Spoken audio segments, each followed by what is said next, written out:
tauhan o investigators ng International Criminal Court na nagtungo dito sa Pilipinas.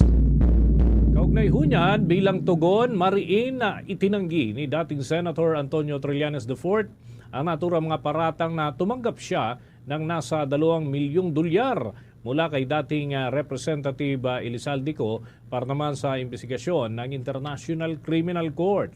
Laban yan kay dating Pangulong Rodrigo Duterte.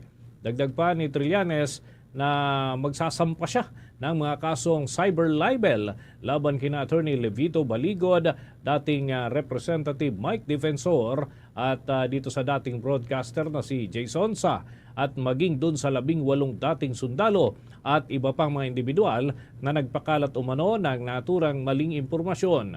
Ang pahayag ni Trillanes ay bilang tugon sa isinagawang press conference dyan sa Club Pilipino kung saan 18 dating kasapi ng Philippine Marines ang nagsabi na naghatid sila ng milyon-milyong halaga ng salapi dito kay dating Senador Trillanes. Yan ay upang gastusin ang naturang halaga sa mga nagtungo dito na tauhan ng International Criminal Court para mag-imbestiga.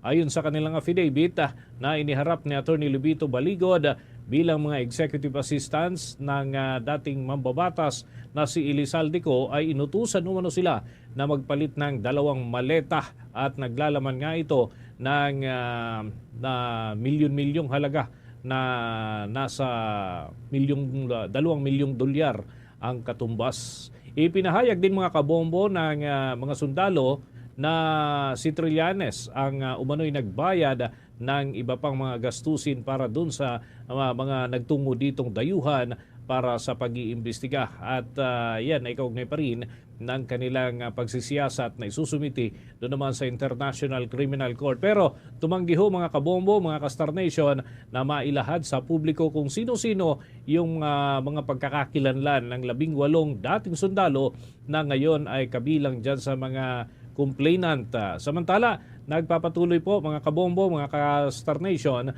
yung ilang aktibidad doon sa The Hague, kaugnay pa rin ng confirmation of charges hearing na atin hong inaantabayanan maya-maya lamang. So, standby ang atin pong mga reporters mula dyan sa Department of Justice Supreme Court area at ganun din sa Davao City sa ating mga live reports mamaya lamang. Pero sa puntong ito ng ating balitaan, tunguhin po natin ang mataas na kapulungan ng Kongreso dahil ilang mga senador nagpahayag ho ng kanilang reaksyon sa kasalukuyang confirmation of charges hearing ng International Criminal Court laban kay former President Rodrigo Duterte kaugnay ng kanyang kampanya laban sa illegal na droga nung kanyang administrasyon. May balita si Bombo Angelo Aganan. Bombo Dennis, nagpahayag ng kani-kaniyang reaksyon ng mga senador sa kasalukuyang isinasagawang confirmation of charges hearing ng International Criminal Court laban kay dating Pangulong Rodrigo Duterte. Bilang kilalang kritiko ng mga Duterte, tinawag ni Senadora Risa Hontiveros na historic ang unang araw ng confirmation of charges proceedings laban kay dating Pangulong Rodrigo Duterte sa ICC, lalo na para sa mga pamilya ng mga nasawi sa war on drugs. Ayon kay Hontiveros, mahalagang yugto ito para sa mga naulila sa libu-libong biktima ng umano'y extrajudicial killings. Kaugnay niyan, pakinggan natin ang mga naging pahayag ni Senator Risa Hontiveros. Historic day. I'm sure lalo na sa mga pamilya na nabalo, naulila dun sa tens of thousands na pinatay na biktima ng so-called war on drugs. Biktima ng extrajudicial killings. So it's historic that it has started at this time, umabot sa international tribunal. And pinagdadasal ko lang talaga ang isang makatotohanan at makatarungang outcome, lalo na para sa mga pamilya ng EJKs. Sinabi pa ng senadora na nagsisimula pa lamang ang proseso at kapansin-pansin umano na naganap ito kasabay ng paggunita ng ika-40 anibersaryo ng People Power Revolution na aniya ay sumisimbolo ng panibagong yugto ng pagpapahayag ng kapangyarihan ng mamamayan. Habang wala namang naging komento sa Senate President Vicente Tito Soto III sa nasabing pagdinig, aniya masyado umano silang maraming ginagawa sa Senado para manood pa ng ibang issue. Nakafocus umano ang kanilang prioridad sa mas mga nakakatulong sa bansa. Kaugnay niyan, pakinggan naman natin ang mga naging pahayag ni Senator Vicente Tito Soto III. Nanonood eh. Shadow busy. Para panood ng iba. Basta yung maraming importanteng agenda na mas mas malakas ang impact para sa mga kababayan natin kaysa sa mga para sa aming mga individual na senators. Dapat mas priority makakatulong. Para naman kay Senator Robin Hood Padilla, na kilalang kalyansa ng mga Duterte, hindi niya umano kayang manood sa ginagawang pagdinig ng ICC sa dating Pangulo. Hindi din umano niya na alam na nabanggit sa pagdinig ang kapwa kalyansang mga senador na sina Senator Ronald Bato de la Rosa at Christopher Bongo, na dati nang tinukoy ng ICC na co-perpetrators ni Duterte sa kanyang kontra-illegal na droga o kampanya kontra illegal na droga. Ayon kay Padilla, hindi umano katanggap-tanggap na nililiti si Duterte sa ibang bansa. Samantala, Bumbo Dennis, magtrabaho muna tayo. Yan ang mga binitawang salita ni Senator Bongo matapos na mabanggit ang kanyang pangalan sa pagdinig sa ICC kahapon. Mananatili umano siyang maninindigan sa kanyang mga naging unang pahayag na hindi siya natatakot sapagkat wala siyang kasalanan. Nag-uulat live mula sa Senado, ako si Bombo Angelo Ganan, and this is Bombo Radio Philippines, the #1 and most trusted source of news and information. Basta Radio, Bombo!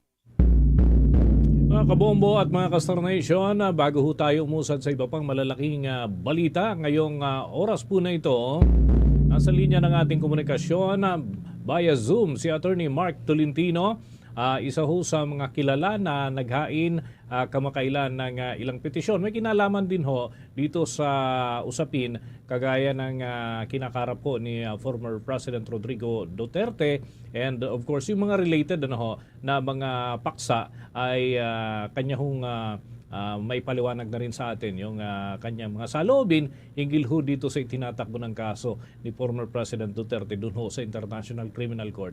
By the way, si Bombo Dennis Hamito po ito. Pabatiin muna namin po kayo. Attorney Mark Tolentino, please go ahead. Welcome to the program.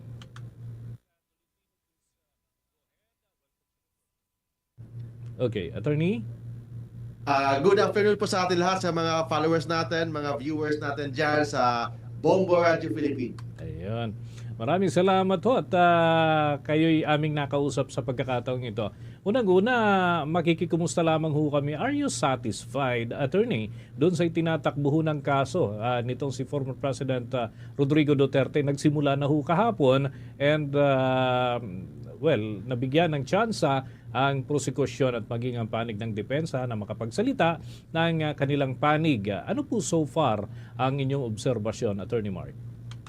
With respect to kumpiyansa or satisfied, hindi natin pag-usapan yan kasi in the very first place, I believe in my personal capacity na yung ICC, International Criminal Court, walang jurisdiction sa kaso na ito kasi very clear kasi yung ICC rules na in order na may jurisdiction sila, kailangan walang working and functioning justice system sa Pilipinas. Kasi kung tanggapin po natin yung jurisdiction ng ICC, it means inamin po natin na wala tayong working Department of Justice, wala tayong working Supreme Court. And hindi naman yan ang totoo kasi we have a strong and working DOJ, strong and working Supreme Courts. May mga nagsasabi na maganda yung pagkalatag ng lead counsel ni former President Duterte na si Nicholas Kaufman. Pero may buwelta rin yung panig po ng kabila na sa panig ho ng prosekusyon. So sa tingin ho ninyo, magkakaroon ba ng kumbaga dibdiban na tunggalian itong magkabilang panig batay dun sa mga nailatag na inisyal na impormasyon, bagamat kayo man ay hindi sumasang-ayon na ang International Criminal Court ang siyang duminikho nito, Attorney? So with respect sa kanyang kaso, narinig ko kasi yung mga abogado ng prosecution and of course the good lawyers ng depensa. Nakita natin yung abogado ng prosecution is ginagawa nila ang ICC as a political court. Ibig sabihin, nag-base sila sa mga isyung papolitika, sa Pilipinas, which hindi naman yan ang dapat pag-usapan. Kasi ICC is a court of law. When we say court of law, kailangan mag-base lang dapat tayo sa ebidensya, mag-base lang tayo sa batas. Hindi dapat gawing political circus ang ICC. Okay. Attorney, kani-kanina lamang ay nagpatawag ho ng press conference itong si Attorney Levito Baligod and si former Representative Mike Defensor, no? At nagbunyag ho sila ng tungkol doon sa issue ng umano'y suhulan ng milyong dolyar para ho sa mga International Criminal Court prosecutors. At idinadawit ho nila itong pangalan ni former Senator Antonio Trillanes IV and yung former representative na si Elizalde Co. Ano ho ang take po ninyo dito, Attorney? Kung tingnan mo yung mga sinasabi nila, yung ICC talaga, it can confirm na yung kaso ni former President Digong Duterte, may connection yan sa isyung domestic or pamulitika dito sa Pilipinas. It confirm na yung si President Digong Duterte hinidnap para at least ma-neutralize ang mga Duterte dito sa Pilipinas. Lalo na i-avoid nila na may isang Duterte na manalo for 2028 election. But of course, yung mga sinasabi through the press conference kanina, kailangan pa yan patunayan in courts. But kailangan din na sagutin yan ni Senator Trillanes or yung iba pang sangkot kung ano talaga ang katotohanan. Attorney, alam ko dati nakapaghain po ang inyong panig ng ilang petisyon dyan sa kataas-taasang hukuman. As of now, meron ho bang pending petitions pa na hinihintay related ho dito sa sitwasyon ni former President Rodrigo Duterte? May mga kaso pang pending, which hindi naman ako yung handle, but of course may iba mga lawyers na mga kaibigan po natin. But may mga pending pa like yung issue about habeas corpus, yung issue na constitutionality, yung about sa paghuli ni former President Digong Duterte na pending ngayon sa Korte Suprema. And until now, we are waiting for the resolution ng Supreme Court. Paano ho kaya ang magiging implementasyon if in any case ay magkaroon ng resolusyon sa lalong madaling panahon ang Korte Suprema dito ho sa writ of habeas corpus? Paano ho ba ang magiging sistema rito, Attorney? Knowing in my personal capacity, very clear na yung Supreme Court kasi is the Supreme Court ng Republika ng Pilipinas. Under lang niya ang Court of Appeals, under niya sa Bayan, the Regional Trial Court, yung MTC. But hindi nila under ang ICC because the ICC is under their own statute. It is an international court. So para sa akin, maging moot and academic na walang authority ang Supreme Court na sabihan ng ICC na ibalik si Digong Duterte sa Pilipinas. But of course, the Supreme Court may jurisdiction and may authority to declare na yung paghuli sa kanya is legal ba or illegal, may kidnapping ba nangyayari or wala, may pang-abuso ba sa Philippine government sa pag-surrender sa kanya doon sa The Hague, Netherlands. So yun na lang ang dapat tutukan ng Supreme Court kasi pag i-order ng Supreme Court na pabalikin si former President Digong Duterte sa ICC, i-order ICC, walang jurisdiction ng Supreme Court sa ganung bagay. So kung ganun po, Attorney, sabi nyo magiging moot and academic na, pero ano ho yung nakikita pa natin na posibleng legal remedies dito sa sitwasyon po na ito? Ano pinaka, kumbaga, win-win solution para ho hindi, kumbaga, masaklawan ng local courts, yung international criminal dalawang option yan. Dalawang option yan. First option, kailangan galingan talaga ng mga abogado doon sa ICC na hindi na ituloy ang trial. Dito pa lang sa pagbasa ng mga aligasyon, i-dismiss na ang kaso kasi walang probable cause and pabalikin na si Tatay Digong Duterte sa Pilipinas.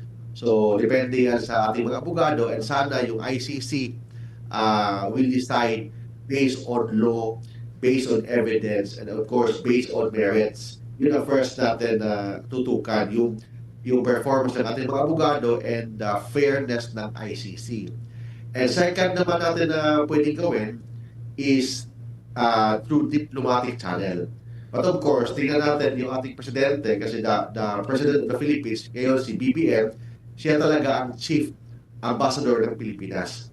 So tingnan natin kung bilang Pilipino, kalimutan sana niya yung mga isyong papolitika, kung di tingnan lang niya dapat si Digong Duterte bilang isang Pilipino. Bilang isang Pilipino, may obligasyon siya na depensahan ang isang Filipino citizen. Hindi na sana niya tingnan na si Digong Duterte bilang isang presidente. Tingnan niya si Digong Duterte bilang isang Pilipino, and yung Philippine government may obligasyon na depensahan, protektahan ang bawat Pilipino. Kung may nangyaring mga OFW na sangkot sa mga krimen, mga issues sa ibang bansa, didepensahan nga natin sa ating government. How much more ang former president? But in this case, bilang isang Pilipino, the Philippine government has an obligation to protect and defend si President Digong Duterte. Kalimutan na nila na si Digong Duterte bilang former president, but dapat hindi nila kalimutan na si Digong Duterte ay isang Pilipino. Okay, with that, maraming salamat po Attorney Mark sa napaka kumbaga komprehensibong paliwanag po mula sa inyong panig. Of course, yan po ay batay sa inyong obserbasyon din dito sa mga nangyayaring mga development sa kaso ng former president. Thank you so much, Attorney. Thank you, Bobo Radio Philippines. Mga kabombo at mga ka-Star Nation, nakausap po natin si Attorney Mark Tolentino, isa ho sa mga abogado na nakatuon din ho ang atensyon dito sa mga usapin may kinalaman kay former President Rodrigo Roa Duterte. At standby din mga kabombo, mga ka-Star Nation, ang iba pa nating mga reporters sa labas at makakausap din ho natin sila maya-maya lamang sa iba pang mga updates mula sa kanilang mga lokasyon. By the way, nasa linya rin ho ng ating komunikasyon si Father Bong Sarabia. Makakausap po natin sapagkat I heard may mga activities ho. Maybe bukas, may mga events din ho. Yung mga anti-Duterte, pro-Duterte, and siguro makibalita na rin ho tayo doon sa kanilang mga obserbasyon dito sa mga kaganapan ho na ito. Magandang hapon po ang aming pagbati mula sa Bombo Radio Philippines. Si Bombo Dennis Hamito po ito. And welcome to the program. We are nationwide and worldwide. Father Bong, magandang hapon po. Magandang hapon po. Sa EDSA Shrine po ako. May sharing ngayon dito about the life and legacy of Cardinal Sin. Okay. Father Bong, makikumusta po kami. Ano itong mga magaganap po na activities bukas? At meron ho bang mga pwedeng salihan o makapag-participate ho itong ating mga kababayan dyan sa mga events, Father? Bukas, sa hapon, alas 3 talaga magsisimula yung trillion peso march, ikatlong pagganap ito. Pagkatapos sa evening, 6 o'clock dito sa EDSA Shrine, si Archbishop Sok Villegas ay magmimisa. 40th anniversary ng EDSA. Ayan po. Very significant po ito dahil 40 sa scripture ay panahon ng pagbabago Diba? So, ayan, 40 years yung Israelites sa disyerto, bago sila makapasok sa Promised Land, 40 days si Jesus nag-fasting. So, yun, very significant from 40.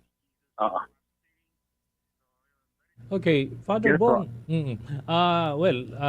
Talagang inaasahan po ng marami na syempre maraming aangkas dito ho sa aktibidad po na ito dahil malaking kaganapan ho ito. And I heard may mga pro-government, anti-government gusto rin hong mag-participate. Meron nga mga anti-Duterte, pro-Duterte. So ano ho ito? Welcome din ho ba sila dyan sa mga activities? Dahil may mga other agenda, may mga other issues po sila na gustong ilahad sa publiko. Pwede rin ho ba ito? I think generally yung organizer ng trillion peso ay anti-corruption talaga yung pinaka-banner advocacy nila. So kasama na dyan ang clergy for good governance. Kami mga ecumenical people, including mga protestante, ay kasama na rin dito. So we are for moral restoration muli at sana stability ng democracy sa ating bansa. Of course, may mga anti-Duterte na dito, pero kami, yung grupo namin, we don't want to say anti-Duterte. More of anti-EJK, anti-killings, anti-corruption, ganun po. So it could be Marcos, anti-Marcos, anti-Duterte, anti-other positions. Bibigyan din ho ba ng pagkakataon? Halimbawa, may mga politiko na gusto rin magtalumpati dyan po sa activities ng EDSA anniversary. Meron ho bang puwang para sa kanila? Alam ko may program na may program na. So basically this is handled by Tindig Pilipinas, tapos yung Caritas Philippines. So yun ang mostly Catholic at Christian, tapos yun ang constitutive governing body halos ng doon. I see. Ay baka ho may mga panawagan na lamang po kayo, Father, para ho dun sa mga may mga saloobin na gustong ilahad dito ho sa activities ng 40th anniversary ng EDSA People Power. Please go ahead po, Father. Well, we celebrate EDSA. Napatalsik natin yung diktatorya dati, yung Marcos. At pero dapat tuloy-tuloy ang ating laban against corruption. Ngayon, flood control, yun ang problema natin. Kailangan sampahan na ng kaso dapat may kaso, dapat aktibo na tayo sa mga protesta. Dahil kapag hindi tayo lumanaho, parang hindi din kumikilos ang ating mga kongresista at mga senador. Tapos yun na rin, no? Sa amin, we are happy na sa celebration natin ng 40th EDSA anniversary, dito din yung process din ng pagpapanagot kay Duterte at impending impeachment ni Sara Duterte ay nasa proseso na rin. So lahat na yan ay kasama, no? Sa ating purpose. Father, I heard kahapon ay may mga kasamaan din po kayo na nag-observe dito sa proceedings ng confirmation of charges hearing dyan sa International Criminal Court. Could you please enlighten us ano ho yung parte o anong event po ito at ano so far ang naging tugon ho ng mga pamilya na katuwang ho ninyo na sumubaybay din dito? Yeah. So, tinipon yung mga EJK families kapon sa Catholic Trade, kung saan doon yung center ni Father Flavi Villanueva, SVD. Tapos sa ibang grupo, UP Group, kasama nila Father Joel. So, natutuwa yung mga EJK families ngayon dahil yung stories nila na bu-broadcast na. Dati, takot sila eh. So, before 2017, we used to gather them. Sa misa, pinapagsalita namin sila, sobra pang takot. Tapos, parang dinideny pa ang marami stories nila. Pero ngayon, noong narinig nila kahapon na si Attorney Joel, binibigkas yung mga pangyayari, ay at least na sabi na narinig na rin ang mga karanasan nila, yung magsidihin nilang kalagayan before under Duterte during that time. I see. So, with that, maraming salamat po, Father, sa mga update po na ito and ingat po kayo. Sige po. God bless po. Mga kabombo, mga Kastar Nation, nakausap po natin si Father Bong Sarabia. At yan ho'y may kinalaman doon sa ilang mga kaganapan bukas. And of course, may associate pa rin ho natin doon sa pre-trial o doon sa confirmation of charges hearing na kanila din hong tinutukan kasama yung mga pamilya ng mga biktima ng war on drugs. Sa puntong ito ng ating balitaan, tunguhin muna natin ang bahagi po ng Davao City. Alamin natin kung ano naman yung mga reaksyon ng mga kababayan ho natin at mga kababayan ni former President Rodrigo Duterte hinggil dun sa unang araw ng confirmation of charges hearing at ngayon sasalang tayo sa day 2. Alamin natin yan sa pag-uulat ng Bombo Radio Davao.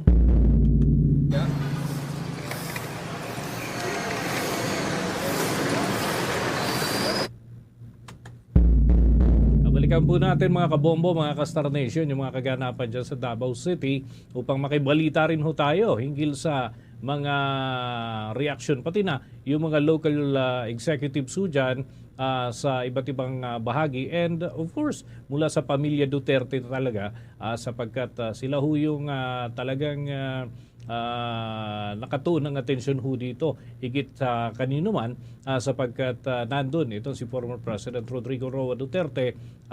Yan, kunin na natin at nagbabalik sa linya ang Bombo Radio Davao.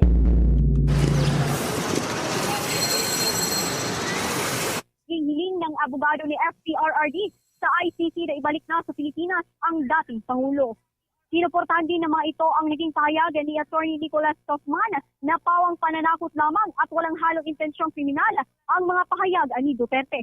Isa sa naging saksi sa mahusay na pamamalakad sa Davao City noon ni Duterte ay ang taxi at TOJ driver Reynaldo Supa kung saan sinabi nito na kahit pa magdamag silang nasa kalsada, wala silang madalawa na takot laban sa mga hold-upper. Dagdag pa nito na labis sa kanilang pangungulila sa dating Pangulo at patuloy silang umaasa na mananaig ang hustisya upang siya ay makabalik sa bansa. Anila hindi maikakaila ang naging epekto ni Duterte sa kanilang buhay at sa pamamahala ng bansa dahilan upang manatili ang kanilang suporta at paniniwala sa kanya. Sa ngayon, nakaantabay pa rin ang mga Davaoenyo sa ikalawang araw ng confirmatory hearing. At Bombo Dennis, ating pakinggan ang pahayag ni Reynaldo Supa, isang Davaoenyo. The International Criminal Court is now in session. L'audience de la Cour pénale internationale est ouverte.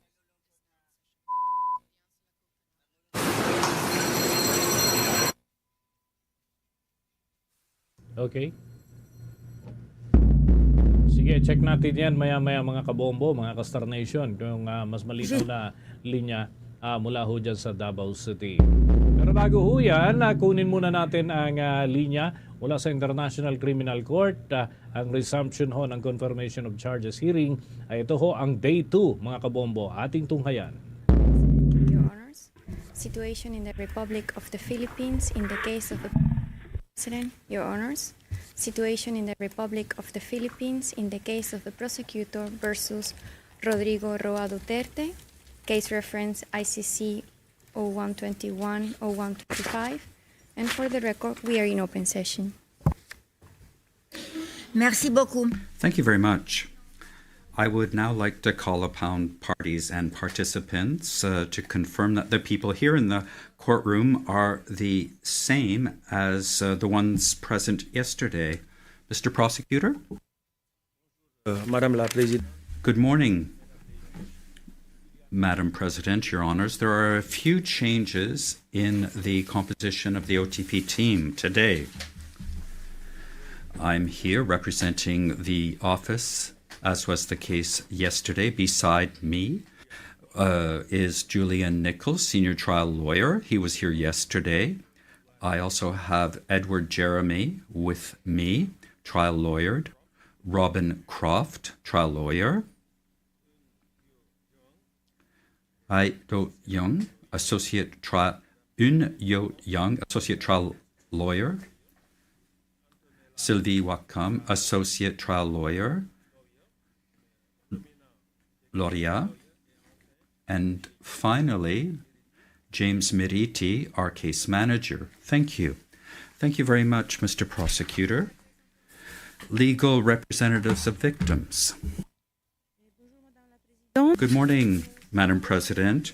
Only one change on our team.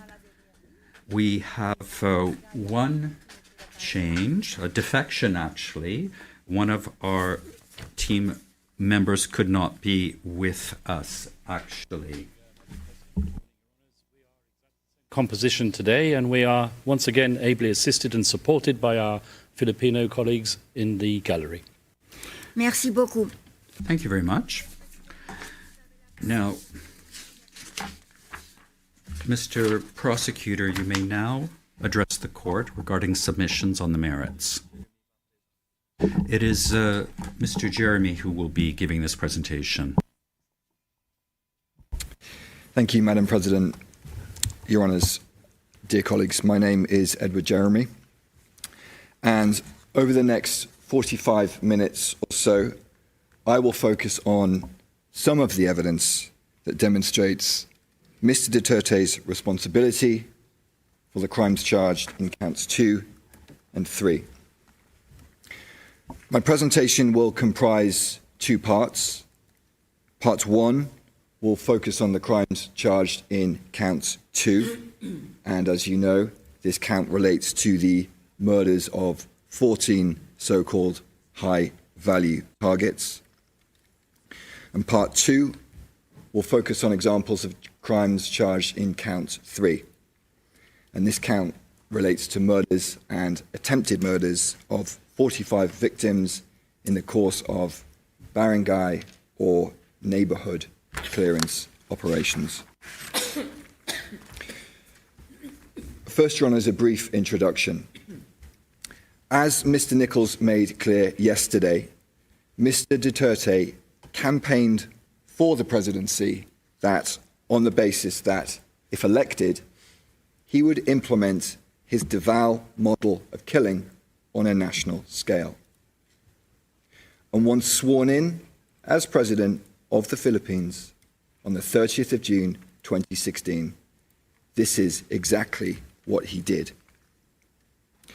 One insider witness explained what applying the Davao model nationwide meant in practice, and this is tab 49. As we see on our screens, Evidence Channel 2, this witness stated, quote, "It means that he wants to apply how Davao addresses the drug problem in a national scope, the whole country. It means that zero tolerance on drugs. And what I understood is that we have to eliminate, neutralize drug pushers just as in Davao." And as we've heard, this Davao model also included the payments of rewards for such killings. And as president, Mr. Duterte expanded and replicated this Davao model across the Philippines, working together with many of the same people, his co-perpetrators, following the same plan and using the same methods. On becoming president, Mr. Duterte appointed his co-perpetrators from Davao, a number of whom Mr. Nichols introduced yesterday, to senior positions in the police and the government. And in these high-level positions, Mr. Duterte and his co-perpetrators had authority over thousands of state personnel, including those that formed a national network that the co-perpetrators used to carry out the charged crimes, as Ms. Croft will shortly describe in more detail. And Your Honours, central to this plan to carry out the charged crimes was the formal national anti-illegal drugs campaign in the Philippines. And this campaign was launched through a document titled Command Memorandum Circular number 16, 2016. This was issued by newly appointed PNP Chief Ronald De La Rosa on the 1st of July 2016, the first full day of Mr. Duterte's presidency. On our screens, we see the first and last page of this document, and this is tab 112 of our binder. We see that the subject is, quote, PNP Anti-Illegal Drugs Campaign Plan, Project Double Barrel. And we see it is dated the 1st of July 2016. On the first page, there are a series of supporting references for this memorandum. And the first foundational reference is the, quote, pronouncement of President Rodrigo are Duterte to get rid of illegal drugs during the first 6 months of his term. And yesterday we heard multiple examples of the violent nature of those pronouncements and speeches. If we focus on the last page of this document, page 18, we see that the distribution list comprised the highest levels of law enforcement in the Philippines. And on the right side, we see it signed by Ronald M. De La Rosa, Philippine National Police, the PNP. And Your Honours, we'll look now at some parts of this document which essentially sets out general guidelines for the implementation of this project, Double Barrel. Focusing first on the execution of this project, Double Barrel, we see on in paragraph 5, now on our screens, as follows. The PNP intends to equally address illegal drug problems in the barangays and at the same time pursue the neutralization of illegal drug personalities, as well as the backbone of illegal drugs network operating in the country. And Your Honours will note the use of this word neutralization.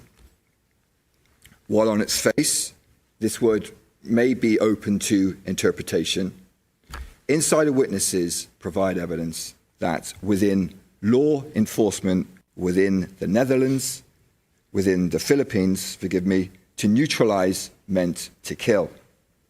And notably, one insider witness explained the significance of the use of this word neutralize in this command memorandum, and that's tab 54. And the witness stated as follows, quote, "They used the word neutralize to emphasize the kill order of President Duterte, because that is the promise of President Duterte even before the campaign." And Your Honours, the sprinkling of references to human rights in this document should be viewed in this context.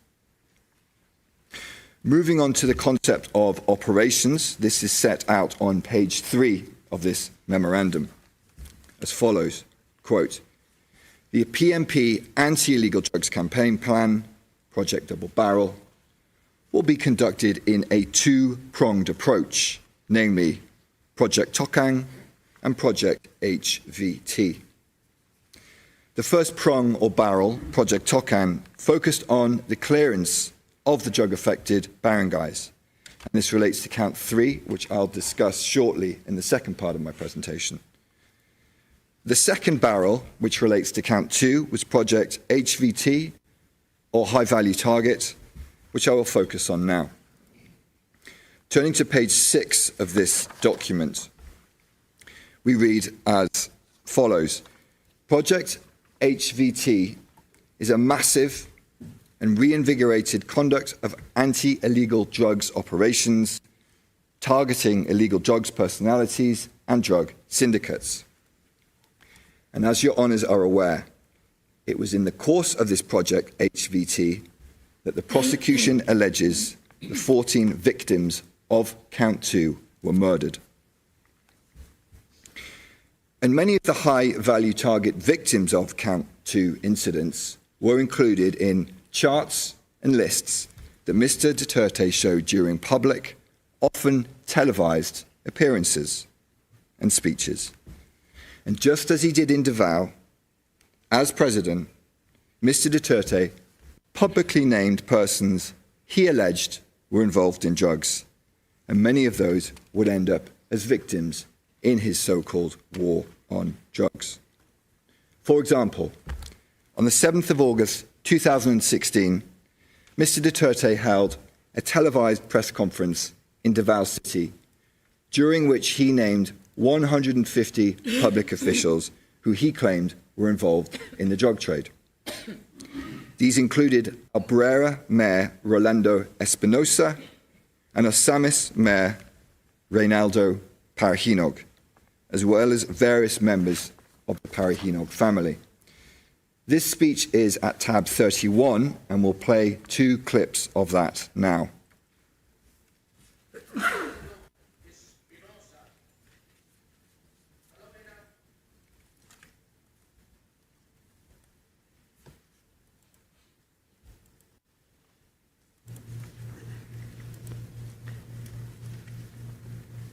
Rinaldo Parahinog, alias Andong, the mayor of Osamin City.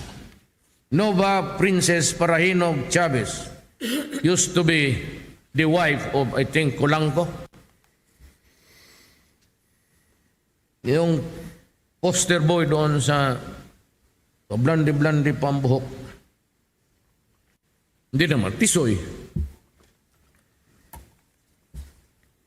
Alam mo, baskin sa'yo magpunta, abangan ko kayo. Kasi wala na ako sa presidency, habang may baril ako. Wherever you go, I will be waiting for you, even if I'm no longer president, as long as I have a gun. And indeed, as your honours are aware, Mr. Duterte did not need to wait long. On the 5th of November 2016, Mayor Espinosa was murdered. That's charged incident 13. Then, on the 30th of July 2017, Mayor Parahinog, together with a number of others, was also murdered. That's charged incident 14. And during the same speech that we just saw, Mr. Duterte emphasized his direct involvement in the preparation of this list as follows. The validation, I'm the one reading it, and I am the sole person responsible for this all. And this list was subsequently published by the media, who referred to it as the narco list, or as we see from the article on our screens, simply the Duterte list. And Your Honours, Mr. Duterte continued to flaunt his list of so-called high-value targets. Perhaps the most significant of these lists was the President Rodrigo Duterte list, or the PRRD list for short, and that's at tab 48 of our list of materials. Your Honours, this was basically an Excel-style spreadsheet that listed persons alleged to be high-value targets. The slide now on our screen shows the first page of the PRRD list, which includes photos of various persons designated alleged to be high-value targets. And at the bottom of this list are a series of different tabs, some of which have been enlarged on our screens. And as we see, they include different regions of the Philippines, and within these tabs are lists of names and identifying information of persons alleged to be high-value targets. And the persons included in this PRRD list were also assigned different levels, as set out in our PCB, in our brief, paragraph 99. As we see from the slide now on our screens, these levels range from 1 to 5. At the lowest level 1, this included lower-level government and police, as well as street-level pushers. And at the highest level 5, this represented the highest value targets: drug wholesalers, financiers, and high-ranking police officers. And consistent with the Davao model of killing, rewards were also paid when a high-value target was neutralized, meaning killed. And this evidence is set out at paragraphs 52 and 99 of our brief. And these rewards were not part of the regular PNP budget, but were provided by Mr. Duterte, who also publicly offered perpetrators rewards for killing. Your Honours, to sum up the significance of the PRRD list, I turn to the words of another insider witness, and this is tab 54. Quote, "This list was used by the police in their operations. And if you are in the list, you will be the subject for police operations. And most of the time, the people on the list are killed.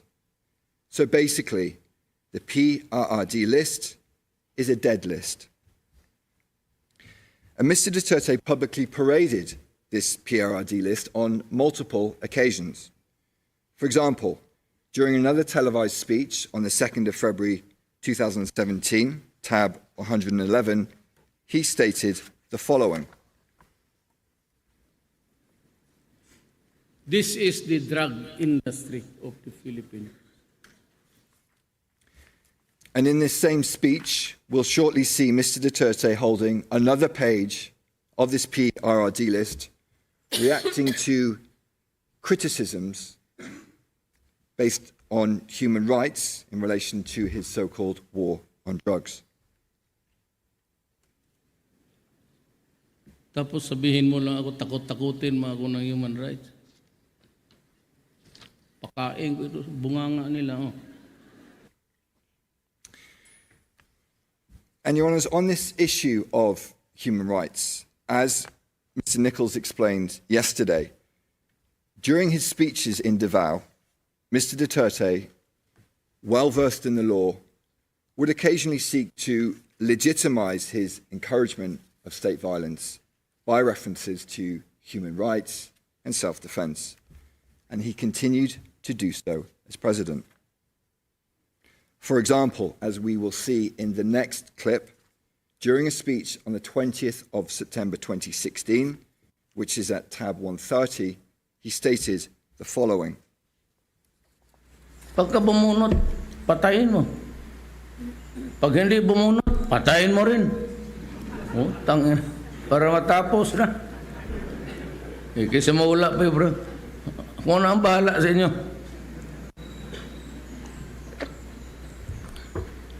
Itaga ninyo ito sa puso ninyo.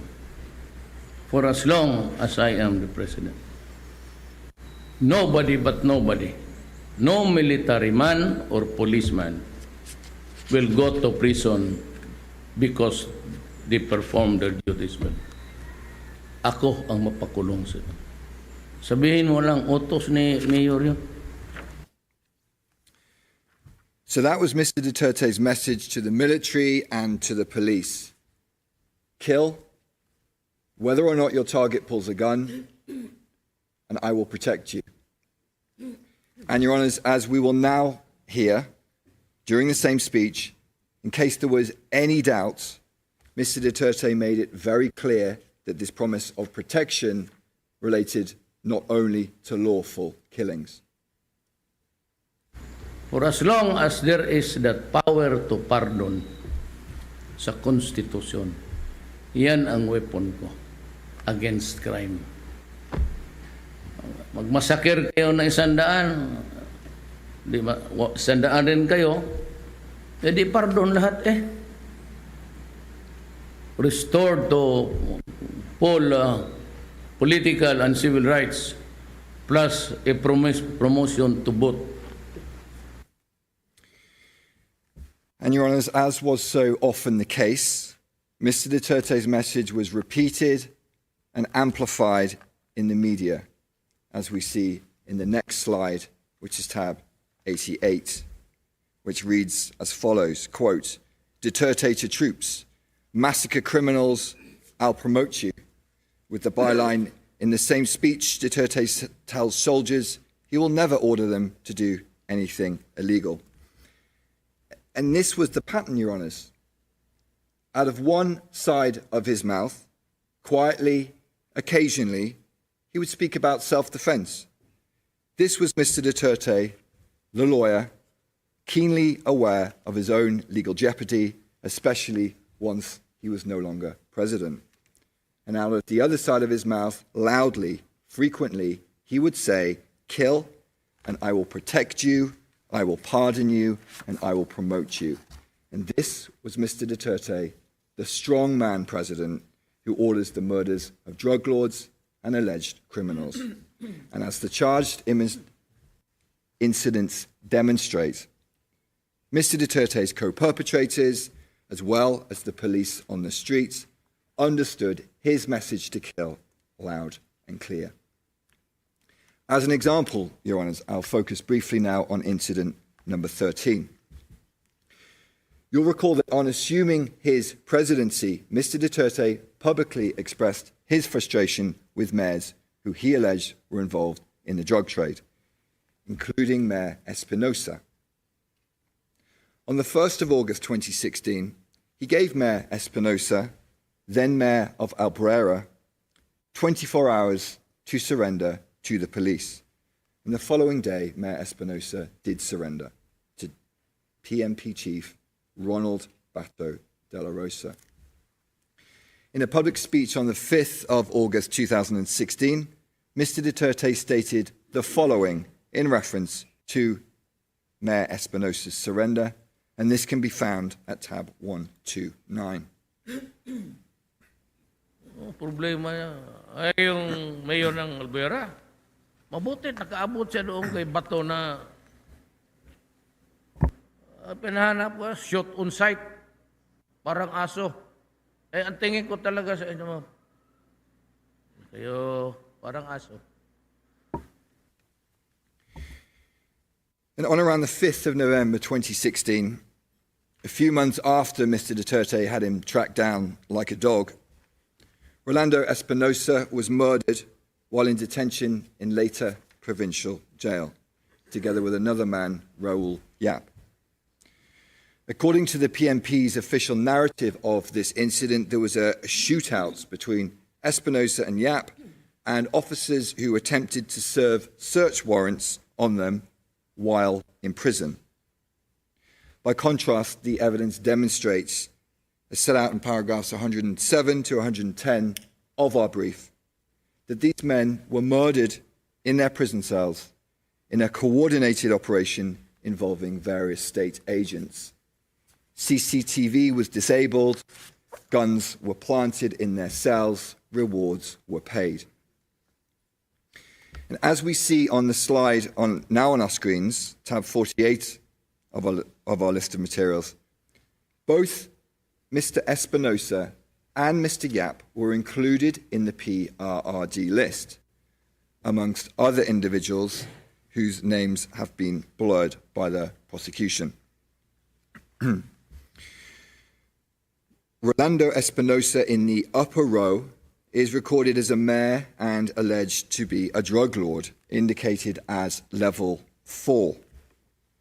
And Raul Yap in the lower row is also alleged to be a drug lord, listed as level 3. The arrest of both men is noted, and this is shown on the right side. Then separately, it is noted that they were neutralized. And in a further indication that to neutralize meant to kill, as we see here, it is only on the date of their death, the 5th of November 2016, that they were noted as neutralized. Additionally, in the tab of the PRRD spreadsheet labeled high-value targets, now visible on our screens, there is a photo of Mayor Espinosa. He's the person in the yellow T-shirt in the second row on the far right side. As you can see from the enlarged photo, he's been crossed out in red, which, as a witness confirmed, indicates that he had been killed.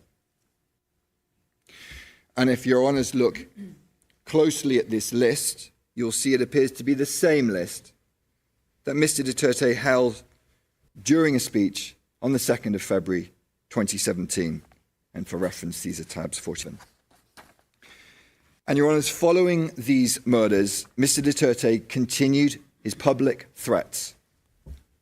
For example, on the 9th of February 2017, he stated publicly that mayors involved in illegal drugs should resign or face death. We'll play an extract of this speech, which is at tab 132 now. Tatawagin ko yung mga mayor, ilak ko, no, kami-kami lang. Sabihin ko talaga sa kanila. Ayun, ganun kakapal yung pinakita ko sa inyo. Hanapin mo yung pangalan mo dyan, mayor. Tangina, pag nandyan yung pangalan mo, may problema. Talagang papatayin kita. Mr. Duterte's message to the mayors could not be clearer. If your name is in my list, then I'll kill you. And in case anyone watching this speech has any doubt about his intentions, Mr. Duterte goes on to comment on extrajudicial killings. And as he does so, Your Honours will note the nonchalant, casual manner in which he draws his finger across his throat. Let's play the video. Wala akong ako talaga ang wala akong maipagyabang. Kaya ginadaan ko na lang sa extrajudicial killing. And in this opulent, gilded presentation room, the officials laugh along with their president while he boasts about his skills in extrajudicial killing. And outside, on the streets of the Philippines, the bodies pile up. The evidence from one data set shows that as at the date of this speech, 9th of January 2017, almost 1,500 people had been killed in Mr. Duterte's so-called war on drugs. And that's paragraph 73 of our brief. A few months later, in an April 2017 speech, which I won't play, but is a tab 134.2, Mr. Duterte called the deceased Espinosa a, quote, son of a bitch, and after citing multiple allegations of murders by the police, he said he would pardon and reinstate any convicted police officer with a, quote, promotion to ranks higher, end quote. Your Honours, I move now to the second part of my presentation, the murders and attempted murders committed during the barangay clearance operations. And these operations were covered by the first barrel of Project Chokang, which we looked at earlier. We'll briefly return to this document, CMC 16 2016, and the overview of the two barrels. As the slide on our screen shows, the stated aim of Project Chokang, just focusing on the first sentence, was, quote, accelerating the drive against illegal drugs in affected barangays, end quote. And in practice, Your Honours, this meant murdering some of the most vulnerable members of Filipino society. As witnesses stated, the poor were often targeted because they were the ones least likely to file complaints against the police. To quote one witness on our next slide, he stated, "It was said that the ones that we had to do the Chokang operation on had to be poor. Those who do not have the means to file a complaint or to complain." And similarly, another witness stated the following: "Based on what we've seen here in the Philippines, the people that were killed or could be killed were the poor, people with no means, simple people who were not able to file charges against them." Your Honours, Project Chokang operations were implemented across the Philippines in a number of ways, as set out in paragraph 75 of our brief. And these operations frequently followed the same modus operandi as we also set out in paragraphs 33 and 114 of our brief, which was as follows. A target was identified, often through the use of lists, such as barangay lists or police station watch lists. The target was then murdered in a police operation. Weapons, drugs, and money, or a combination thereof, were then planted at the crime scene. And then the police reports were repeatedly falsified to legitimate the operations as acts of self-defense. And in this context, as witnesses explain, the police often used the term nanlaban, which translates to fighting back, to describe incidents in which they supposedly shot a victim in self-defense. And these reports were often almost identical. In essence, copy-paste reports in which victims were frequently blamed for their own deaths. And finally, unofficial rewards were paid. Your Honours, I'll briefly focus on a few of the Count 3 incidents to illustrate this pattern. On the day of his inauguration, the 30th of June 2016, then President Duterte held a speech in Tondo, Manila, and he directly addressed the public present, including, as we will see, women and children. For reference, this is tab 127. Let's please play the clip. Ako po'y galit. Pati yung mga pulis dito sa Maynila nakasabit sa droga. Ako po'y nakikiusap, wag ho kayong pumasok dyan kasi papatayin ko talaga kayo. As we see, Mr. Duterte's message was clear. Stay away from drugs, or I will kill you.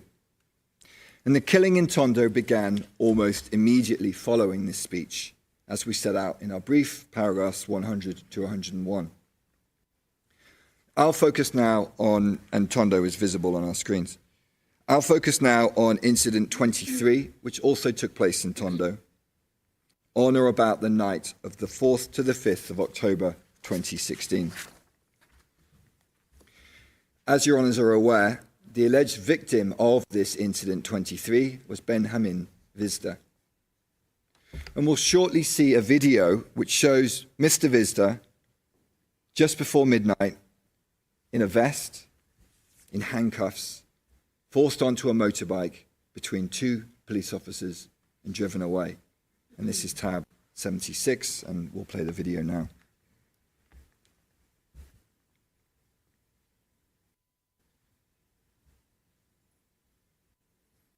And we see now Mr. Vizda being forced onto the motorbike between the two police officers.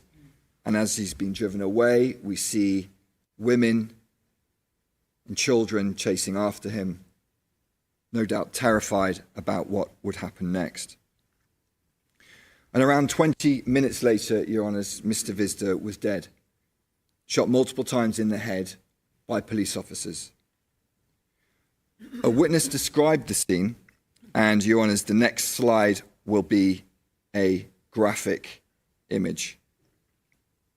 And for reference, this is tab 77.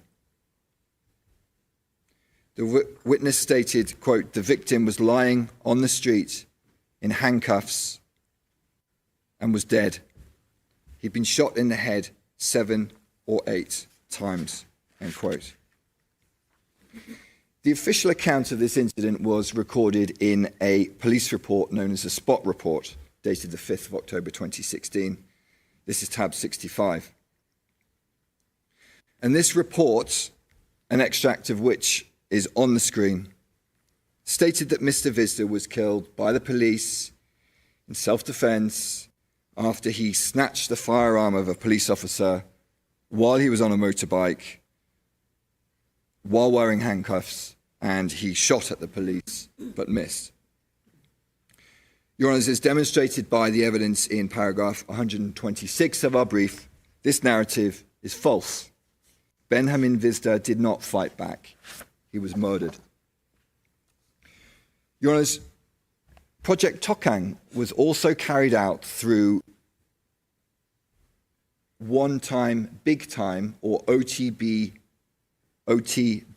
operations. And these were large-scale, high-intensity police operations that often resulted in multiple murders. And one such operation took place in Bulacan, shown on our screens, between the 15th and the 16th of August 2017. In August 2017, the police made a press release regarding their recent operations, which noted that 32 people were killed by the police in simultaneous one-time, big-time operations from the 15th to the 16th of August 2017. This press release, which can be found at tab 108, is visible on our screens. In the headline, we read, quote, 32 killed, 107 arrested, as firearms, grenades, and numerous illegal drugs were seized in Bulacan, PMP, simultaneous big-time operations. And focusing, Your Honours, on the paragraph at the bottom of the screen, we see that the deaths of these 32 people were recorded as, quote, significant results, end quote, of the, quote, intensified campaign against illegal drugs, otherwise known as Project Double Barrel Reloaded, end quote. And this was essentially a reinvigorated version of Project Double Barrel, as set out in our brief footnote 37. And the press release goes on to name the 32 victims of this operation, which included 3 victims who are victims of charged incidents 28 and 29 in this case, who were murdered, consistent with the pattern of the other incidents in count 3, as set out in paragraphs 131 to 132 of our brief. Your Honours, 32 individuals killed by the police in Bulacan in a 24-hour period. You would imagine this would be a major national incident. So how did Mr. Duterte react to this shocking news? Let's hear what he said, and for reference, this is tab 147. Yung namatay daw kanina sa Bulacan 32 in a massive raid. Ganda yun. Makapatay lang tayo ng mga another 32 every day, then maybe we could reduce the what is this country. So that was the President's message in response to the death of 32 Filipinos in a single day. He essentially said to the police, well done, keep going, let's kill another 32 every day. And, Your Honours, in this context, as you would expect, the killings went on and on. This phase of one-time, big-time operations continued until around the 18th of August 2017, resulting in many more deaths. As one witness stated, quote, it was hunting season, a killing spree, end quote. And that's at tab 77.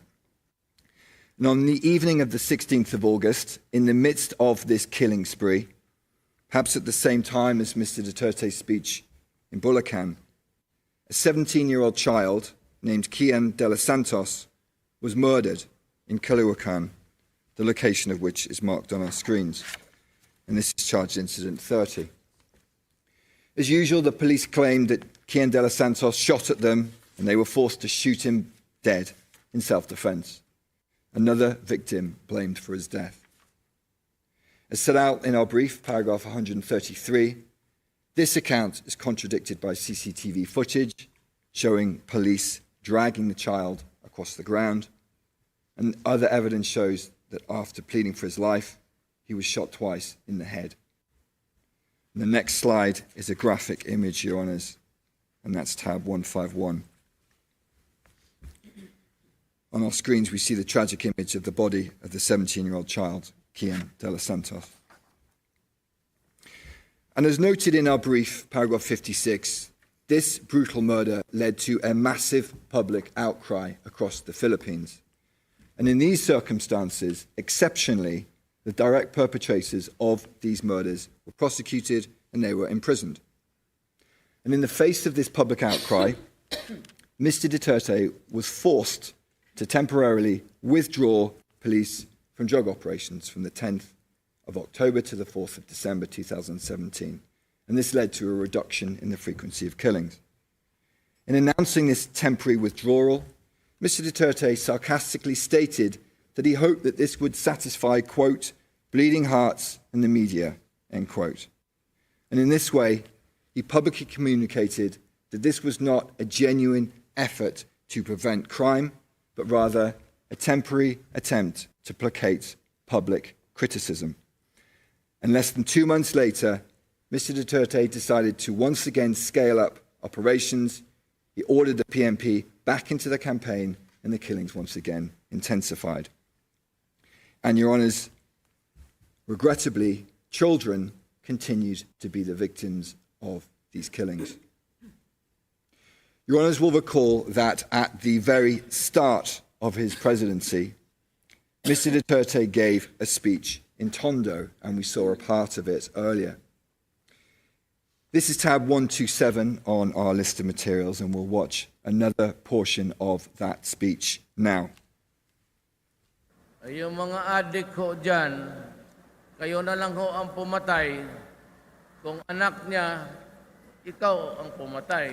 Kung anak niyang adik, kayo ang pumatay para hindi masyado masakit.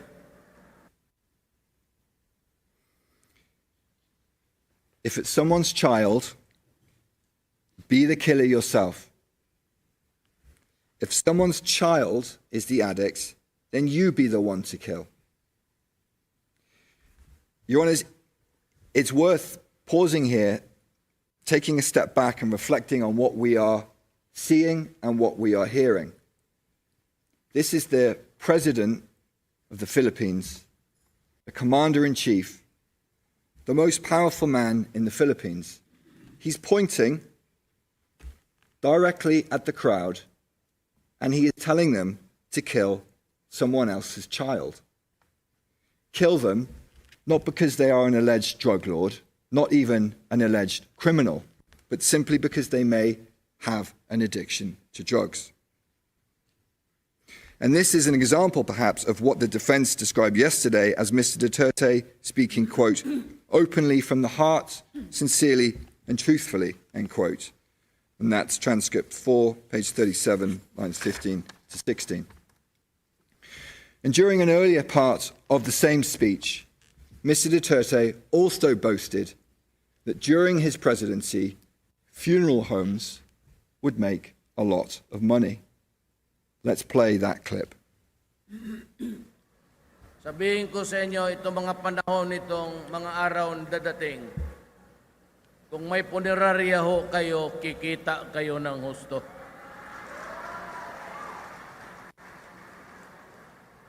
Tayo ko yung mga small time na punerarya dito, doon. At sigurado hindi kayo malugi.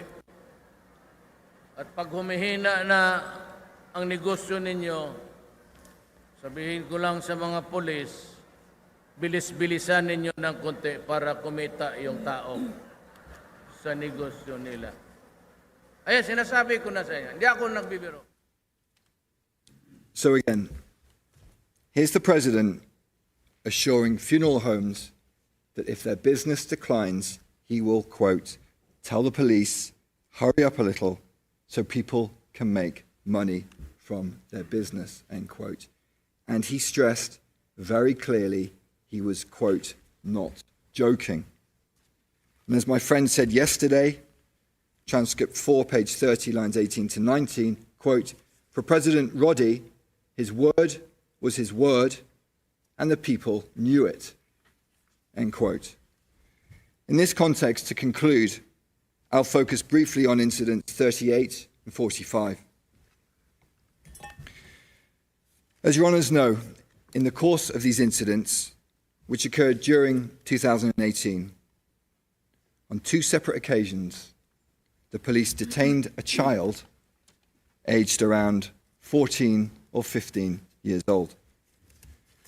On each occasion, the police wrapped the child's head in packing tape so no one could hear them scream, and then strangled the child to death with wire.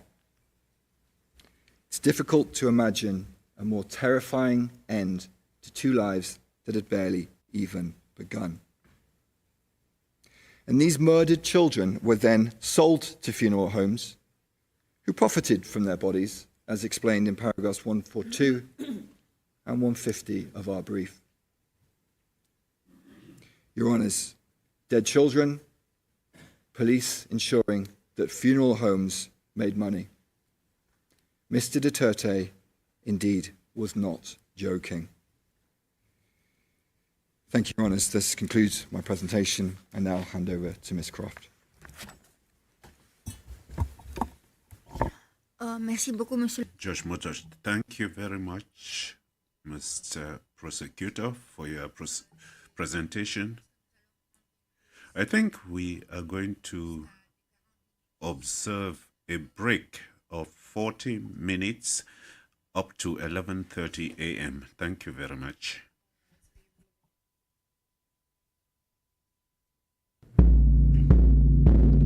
Mga kabombo, mga Kastar Nation, yan ho ang unang bahagi ng confirmation of charges hearing dyan sa International Criminal Court at yan ay para sa ikalawang araw ng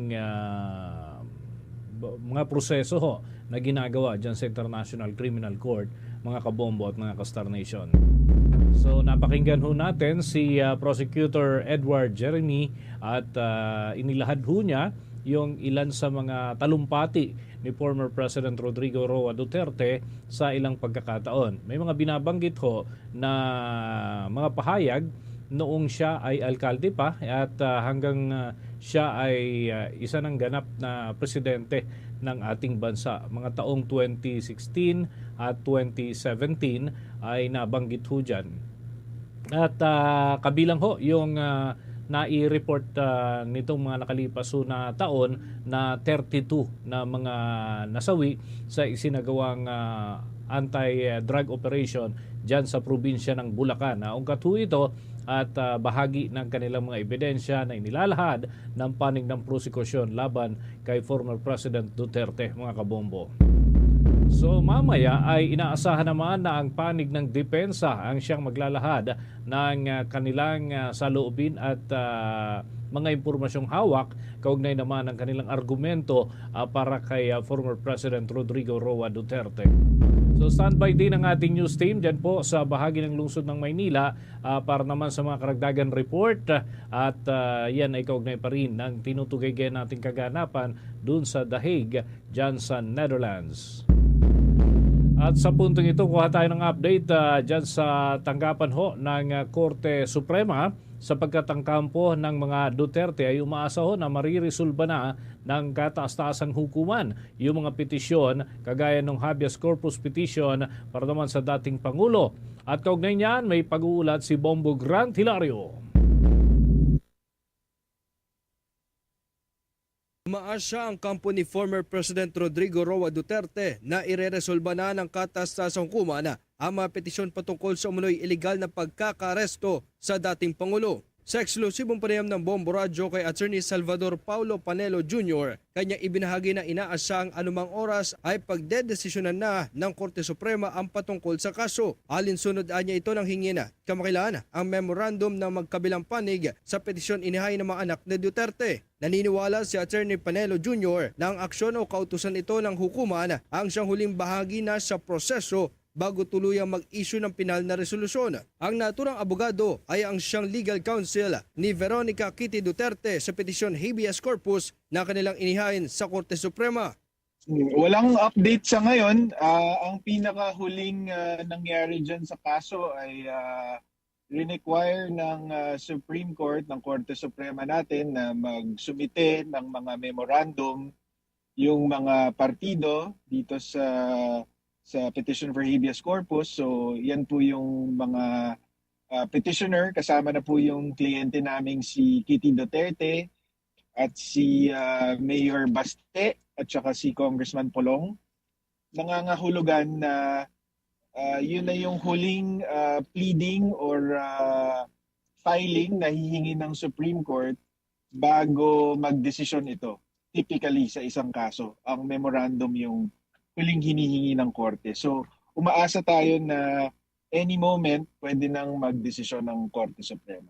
Git naman ang naturang abogado na problema na umano ng ehekutibo o gobyerno na maiuwi pabalik ng bansa si former President Duterte. Ito'y sakaling paboran ng Korte Suprema ang kanilang petisyong habeas corpus at atasan ng mga respondents na ibalik at ipresenta sa hukuman ang dating Pangulo. Ang posisyon namin dyan mula sa simula ay problema yan ng ehekutibo ng gobyerno natin kung paano nila mapapauwi si Pangulong Duterte na habang nakakulong na sa ICC. Ang posisyon namin, dahil silang may kagagawan yan, silang gumawa ng problema na yan, sila din ang dapat humanap ng solusyon para mapabalik siya. Sa kabila nito, positibo ang kampo ni Duterte na mayroon pa rin paraan o hakbang maaaring gawin ng gobyerno upang maibalik ang dating Pangulo sa Pilipinas. Maaari anyang makilahok ang gobyerno sa International Criminal Court at igit na kaya namang magsagawa ng sariling paglilitis ukol sa kaso. Batay raw kasi sa Rome Statute ng International Tribunal, nagkakaroon lamang ito ng jurisdiksyon sa oras na walang kakayanan o ayaw magsagawa ng paglilitis ang Estado sa mga individual na sasangkot sa krimen. Pero kung ako ang tatanungin nyo, ang nakikita kong mga paraan kung paano mapabalik ay ang pinaka madali diyan ay makilahok ang Philippine government sa ICC at sabihin sa ICC na meron kaming kakayahan na litisin si Pangulong Duterte dito sa Pilipinas. Kaya ayon na rin mismo sa Rome Statute na nagsasabing meron lang jurisdiction ang ICC kapag ang isang bansa na miyembro nito or dating miyembro nito ay walang kakayanan or ayaw litisin ang isang taong na akusahan ng krimen na sakop ng Rome Statute ay walang jurisdiction ng ICC. So yun ang pinakamadali na ang Pilipinas mismo makilahok at sabihin sa ICC na dito na lang namin lilitisin si Pangulong Duterte. Sa kasalukuyan, nakabinbin pa rin ang mga petisyon sa Korte Suprema may kinalaman sa pagkakaaresto at pagpapadala kay dating Pangulong Duterte tungo sa The Hague, Netherlands. Nag-uulat mula dito sa lungsod ng Maynila, ito si Bombo Grantilario and this is Bombo Radio Philippines, the #1 most trusted source of news and information. Basta Radio, Bombo! Oras natin 26 na minuto na makalipas ang ika-6 ng gabi. At nagpapatuloy pa rin ho tayo sa pagtugaygay dito sa mga kaganapan kaugnay ng confirmation of charges sa hearing para sa kinakaharap na kaso ni former President Rodrigo Roa Duterte. At para ho higit pa tayong maliwanagan dito sa mga proseso at mga aasahan pa ho ng ating mga kababayan, minabuti ho nating makausap sa pagkakataong ito si Attorney Ramses Victorious Gatchalian Villagonzalo para ho makapagbigay ng linaw sa ating mga kabombo at mga Kastar Nation. Hinggil ho doon sa mga pagdadaanan pa nito hong kaso na ito, lalo't napakasalimuot na usapin at marami ho ang nakaabang. Hindi lamang mga Pinoy kundi maging ang mga dayuhan ay nakatutok din ho dito sa mga development na ito. Babatiin muna natin sa Bombo Radio Philippines. We are nationwide and worldwide. Si Bombo Dennis Hamido po ito. Magandang gabi po sa inyo. Attorney Ramses Villagonzalo, welcome to the program. Good evening po sa lahat. Maayong gabi sa tanan. Ayun. Mayang gabi po. Ano? At kami po ay napatawag po sa inyo upang humingi ng gabay dito ho sa nagiging takbo ng confirmation of charges hearing para na rin sa kabatiran ho ng ating mga kababayan sa iba't ibang dako ho ng ating bansa, yung mga kabombo at mga Kastar Nation ho na nakasubaybay mula pa ho kahapon. Could you please enlighten us, Attorney, gaano pa ho ang posible na itagal ng mga proseso po na ito bago tayo umabot dun sa trial proper, Attorney? Ganito po yan, sir. Yung pre-trial chamber nag-set ng 4 days of presentation or hearing for the confirmation of charges. So kahapon, tapos na yung arraignment, yung pagbabasa ng sakdal, and then nag-opening statement na lahat ng panig. Ngayon, ito yung tinatawag nila na submission of merits. Kung sa atin pa dito sa Philippines, parang it's just an introduction or partial summary or summation of, I mean, it's a partial enumeration of the evidence. Usually, hindi yan nangyayari, pero minsan narinig ko na yan sa court martial. Sa atin, hindi yan, sa regular courts po, hindi yan nangyayari. Pero ang purpose niyan sa ICC is to establish substantial grounds to believe that the suspect or the perpetrator has committed a crime and therefore the charges should be elevated to the trial chamber. Bali, ang nangyayari ngayon, nauna ngayon ang prosecutor na pinapalabas niya partially yung mga evidence nila. Sabi niya sa count 2, saka sa count 3, yung sa count 2, yung mga high value targets na pinamatay, sila Mayor Espinosa, Parahinog, and all others. Yung sa country, yung second part niya, yung barangay clearing operations ng Tukhang. So, basically, sir, nilalahad ng prosecutor na dapat mag-stick yung charges. Dapat yung mga kaso na crime against humanity na 3 counts, dapat magpapatuloy at hindi ma-dismiss, dapat ma-elevate sa trial chamber. Okay. Attorney, ito ho bang pagharap at hindi pagharap, si former President Rodrigo Duterte kasi ay may waiver na hindi ho siya humarap dito sa confirmation of charges hearing. In any way, meron ho ba itong epekto doon sa takbo ng kanyang kaso o wala ho itong impact, Attorney? I think it's just so minimal kasi kung may disadvantage actually. Kung merong sinabi yung prosecutor or victims counsel na mali talaga or it's a pure invention, at least makall agad ng attention nung suspect yung counsel niya on real time. Mali, pag narinig niya yung mga sinasabing mali, pwede niyang bulungan yung counsel niya on that spot. Yun ang disadvantage. Hindi mangyayari yan kasi nag-waive naman yung former president. But kung halimbawa ay after nito ay magkakausap si Attorney Kaufman at si former President Rodrigo Duterte at ilahad po niya yung kanyang mga puntos na kumbaga ito sabihin mo ay pwede ba itong i-object or anything after one day or siguro ang sunod po kasi dito ay sa Huwebes na. So pwede ho ba ito, Attorney, kung sakasakali? Ang pwedeng mangyari yan, sir, kung mag-appear na yung former president, masasabihan niya on the spot yung counsel niya, pero yung counsel naman niya, hindi naman pwedeng mag-object yan while the other party is still presenting his side on the submission of merits. Ang mangyayari niyan, iti-take note yan ng lawyer niya, dun sila magsasalita when the time comes na sila na yung bibigyan ng opportunity. Okay, so ibang-iba pala ito sa yes, sitwasyon dito sa mga courtroom ng Pilipinas sapagkat marami ng pagkakataon naman tayo ay nakabisita sa mga courtroom through coverage and for some instances ay na-invite pero ibang-iba itong mga proseso. Ano pa ho yung Tama po sir. Kasi sa korte natin pwede naman makipagbarahan through objections on the spot din. Okay, so ano pa ho ang kumbaga pinakakakaiba sa mangyayari ho dito after itong confirmation of charges hearing dahil 4 na araw ho ito and after this ano ho itong expected ho natin, Attorney?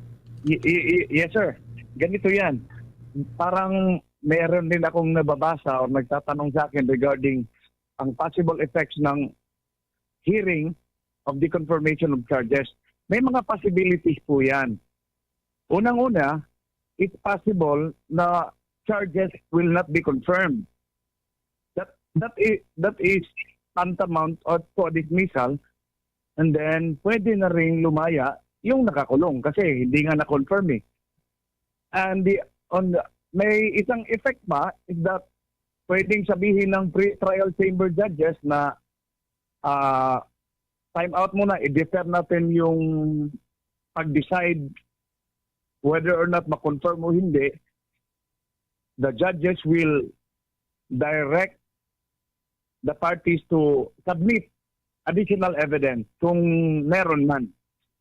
Medyo alanganin pa.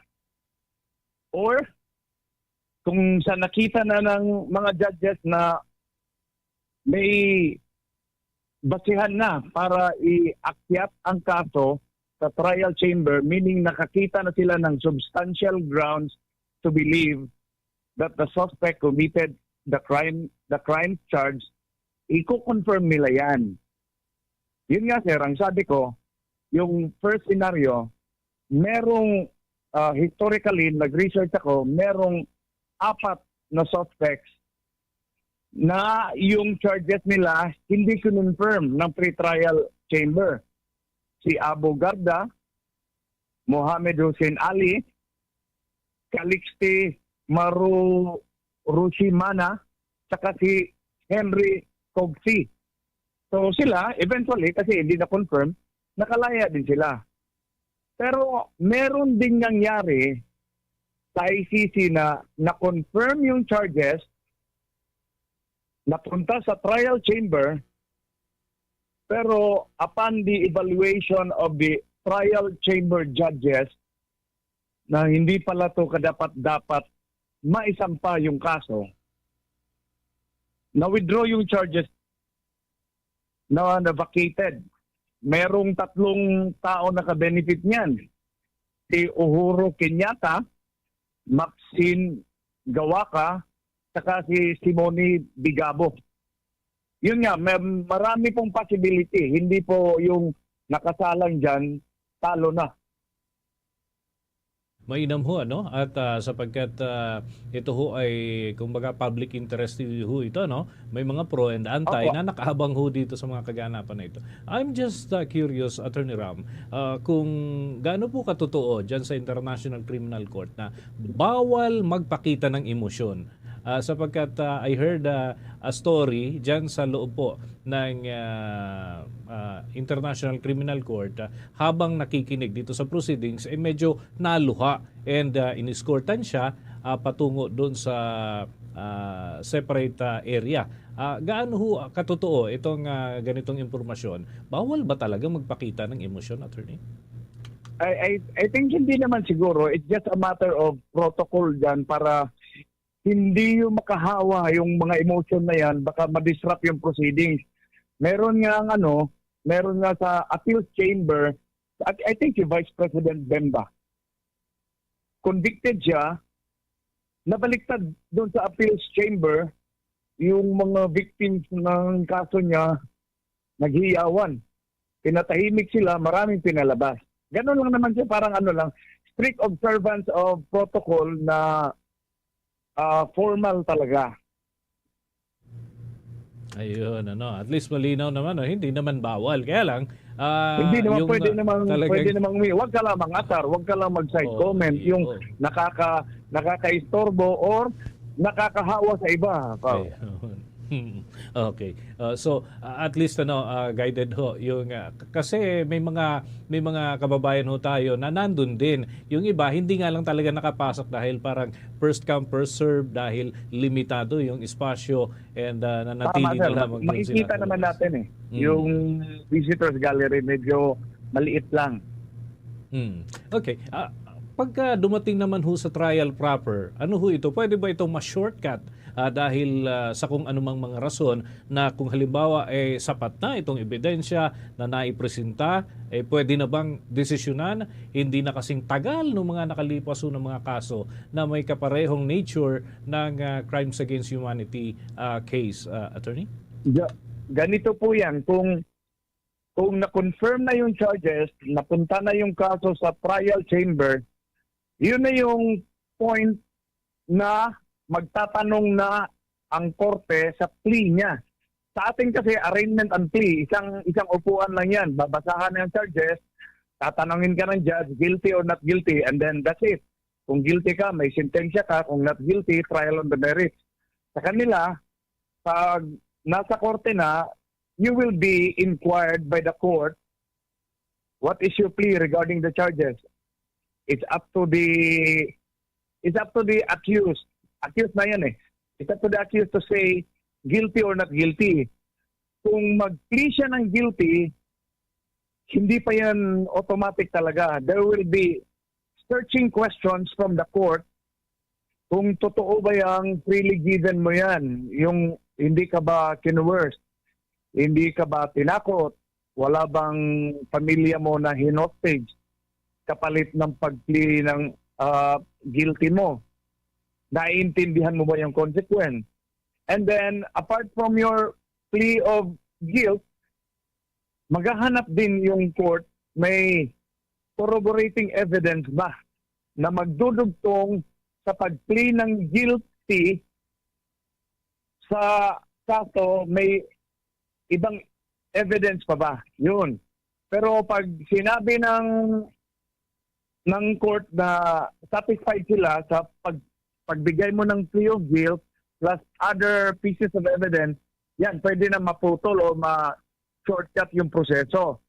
Otherwise, pag sinabi ni accused na not guilty, trial on the merits po yan. Depende po yan sa prosecutor. Ilang witnesses ang isasalang niya. Depende din yan sa defense kung ilang witnesses ang isasalang nila. Attorney, meron ho kasing mga co-perpetrators na pinangalanan, ano? And nitong nakalipas na araw, lumabas ho itong mga pangalan po na ito. At dati, redacted ho yan, ano? Pero ngayon, sinapubliko na po yung mga pangalan. So ano ho yung magiging partisipasyon nila dito sa proceedings? Kailangan bang hintayin din yung mga co-perpetrators at isa lang kasabay ho nitong main person na inaakusahan, attorney? O kaya naman ay separate ho sila? Paano ho ang sistema? Lalo na kung nandun na sa trial proper, pero yung mga co-perpetrators nandun pa lang sa level na hinahanap pa ho sila at may mga apila pa sila and everything. So paano ho ito? Hindi magkasabay? Pwede ho ito? Ganun po ba? Ang mangyayari po niyan, itong case ng former president will proceed independently as regard sa mga co-perpetrators po, kasi yun nga, alam nga naman maghintayan pa yan. Hindi naman pwede. Meron namang severance of case, yun nga ang mangyayari. Nauna tong sa ex-president, kung malamang sa malamang, kung magkataon na yung other co-perpetrators mag-voluntary appearance, pwedeng maipagsabay, pwede pang ihabol yung part 1, yung identification of suspect, and then part 2, confirmation of charges, and then part 3, yung trial of the merit. Pero parang yung senaryo na sinabi ko, malabo pang mangyari sa ngayon. Kasi yung mga co-perpetrators, wala pa namang jurisdiction ng ICC sa kanila. Mauuna talaga tong sa ex-president. Yun, at least ganun ho yung aasahan at aabangan ng ating mga kabombo at mga Castar Nation na nakaantabay ho dito sa proceedings. Kasi itong ibang mga personalidad ho na pinangalanan bilang co-perpetrators, nakausap na ho namin yung ilan at kumbaga may mga hirit din sila, gusto nila i-apila and kini-question, syempre that's a very basic na gagawin, ay kini-question ho yung jurisdiction nitong International Criminal Court. Pero ano ho ba ito ang paglalabas naman ho ng warrant of arrest against those persons? Ano ho ito? May time frame po ba sa paglalabas ng mandamiento de arresto para doon sa mga tinukoy na mga co-perpetrators, attorney? Actually, sir, based sa research ko, yung application ng Office of the Prosecutor, confidential po yan. Mag-a-apply sila ng warrant of arrest sa pre-trial chamber, but they have to satisfy the judges with reasonable grounds to believe that these enumerated respondents are guilty and dapat sila managot and dapat may warrant of arrest. So, confidential po yan, puputok na lang yung warrant of arrest, yung physical copy, at that time na huhulihin na ng Interpol or other law enforcement organization yung suspect. With that, maraming salamat po sa mga pagpapaliwanag niyan, Attorney Ram, at kami natutuwa na naliwanagan kami dito sa mga punto po na ito. Ito rin kasi yung madalas na tinatanong sa amin ng mga listeners and viewers po namin na nagpaparating ho ng mensahe at kami nagagalak sa pagtugon po ninyo kahit ganitong oras, Attorney. Yes, sir. You're welcome po. Okay. Mga kabombo at mga Kastar Nation, nakausap po natin si Attorney Ramesses Victorious Gatchalian Villa Gonzalo at yan ho ay may kinalaman doon sa mga proseso ng International Criminal Court. Isang eksperto sa mga batas sa international scene, mga kabombo, ang ating nakausap sa ngayon. Okay, sa pag-usad ho ng Bombo Network News Special Coverage ay kuha pa tayo ng mga karagdagang report at kanina nga nababanggit namin ni Attorney Ram yung tungkol dun sa mga co-perpetrators na tinukoy ho ng panig ng prosekusyon dyan sa International Criminal Court. May mga hakbang din ho na ginagawa ang Department of Interior and Local Government para sa pag-monitor ng mga personalidad po na ito. Alamin natin sa ulat ni Bombo Bea Pinisa. Bombo Dennis, kinumpirmaan ni Department of Interior and Local Government Secretary Juanito Victor John Vic Rimulya na patuloy lamang ang kanilang ahensya sa pag-trace sa mga personalidad na pinangalanan ng International Criminal Court na umano'y mga co-perpetrators ni dating Pangulo Rodrigo Duterte sa naging madugong war on drugs ng kanyang administrasyon. Sa isang pulong balitaan, sinabi ni Rimulya na bagamat may kaalaman sila hinggil sa mga personalidad na ito ay wala pang inihaing warrant of arrest laban sa mga co-perpetrators ng dating Pangulo, kaya naman wala pa anyang mga actionable document laban sa mga ito. Sa kabila nito, tuloy-tuloy lamang ang kanilang tracing sa mga personalidad na sangkot upang matiyak na kapag inilabas na ang mga kaukulang dokumento para sa kanilang pagkaka-aresto, ay mas magiging handaan niya ang kanilang tanggapan sa kung ano ang dapat nilang gagawin. So, ganyan, pakinggan natin ang tinig ni Secretary Juanito Victor John Vic Rimulya, ang kalihim ng Department of Interior and Local Government. We are all aware na meron ng pinangalan ng co-conspirator. But wala pang warrant of arrest. So wala kaming actionable document. However, we are tracing the people already kung nasan sila. Those named, except for one na namatay na. But we are already tracing them kung nasan sila para in the event na kailangan, masanda na kami kung anong gagawin namin.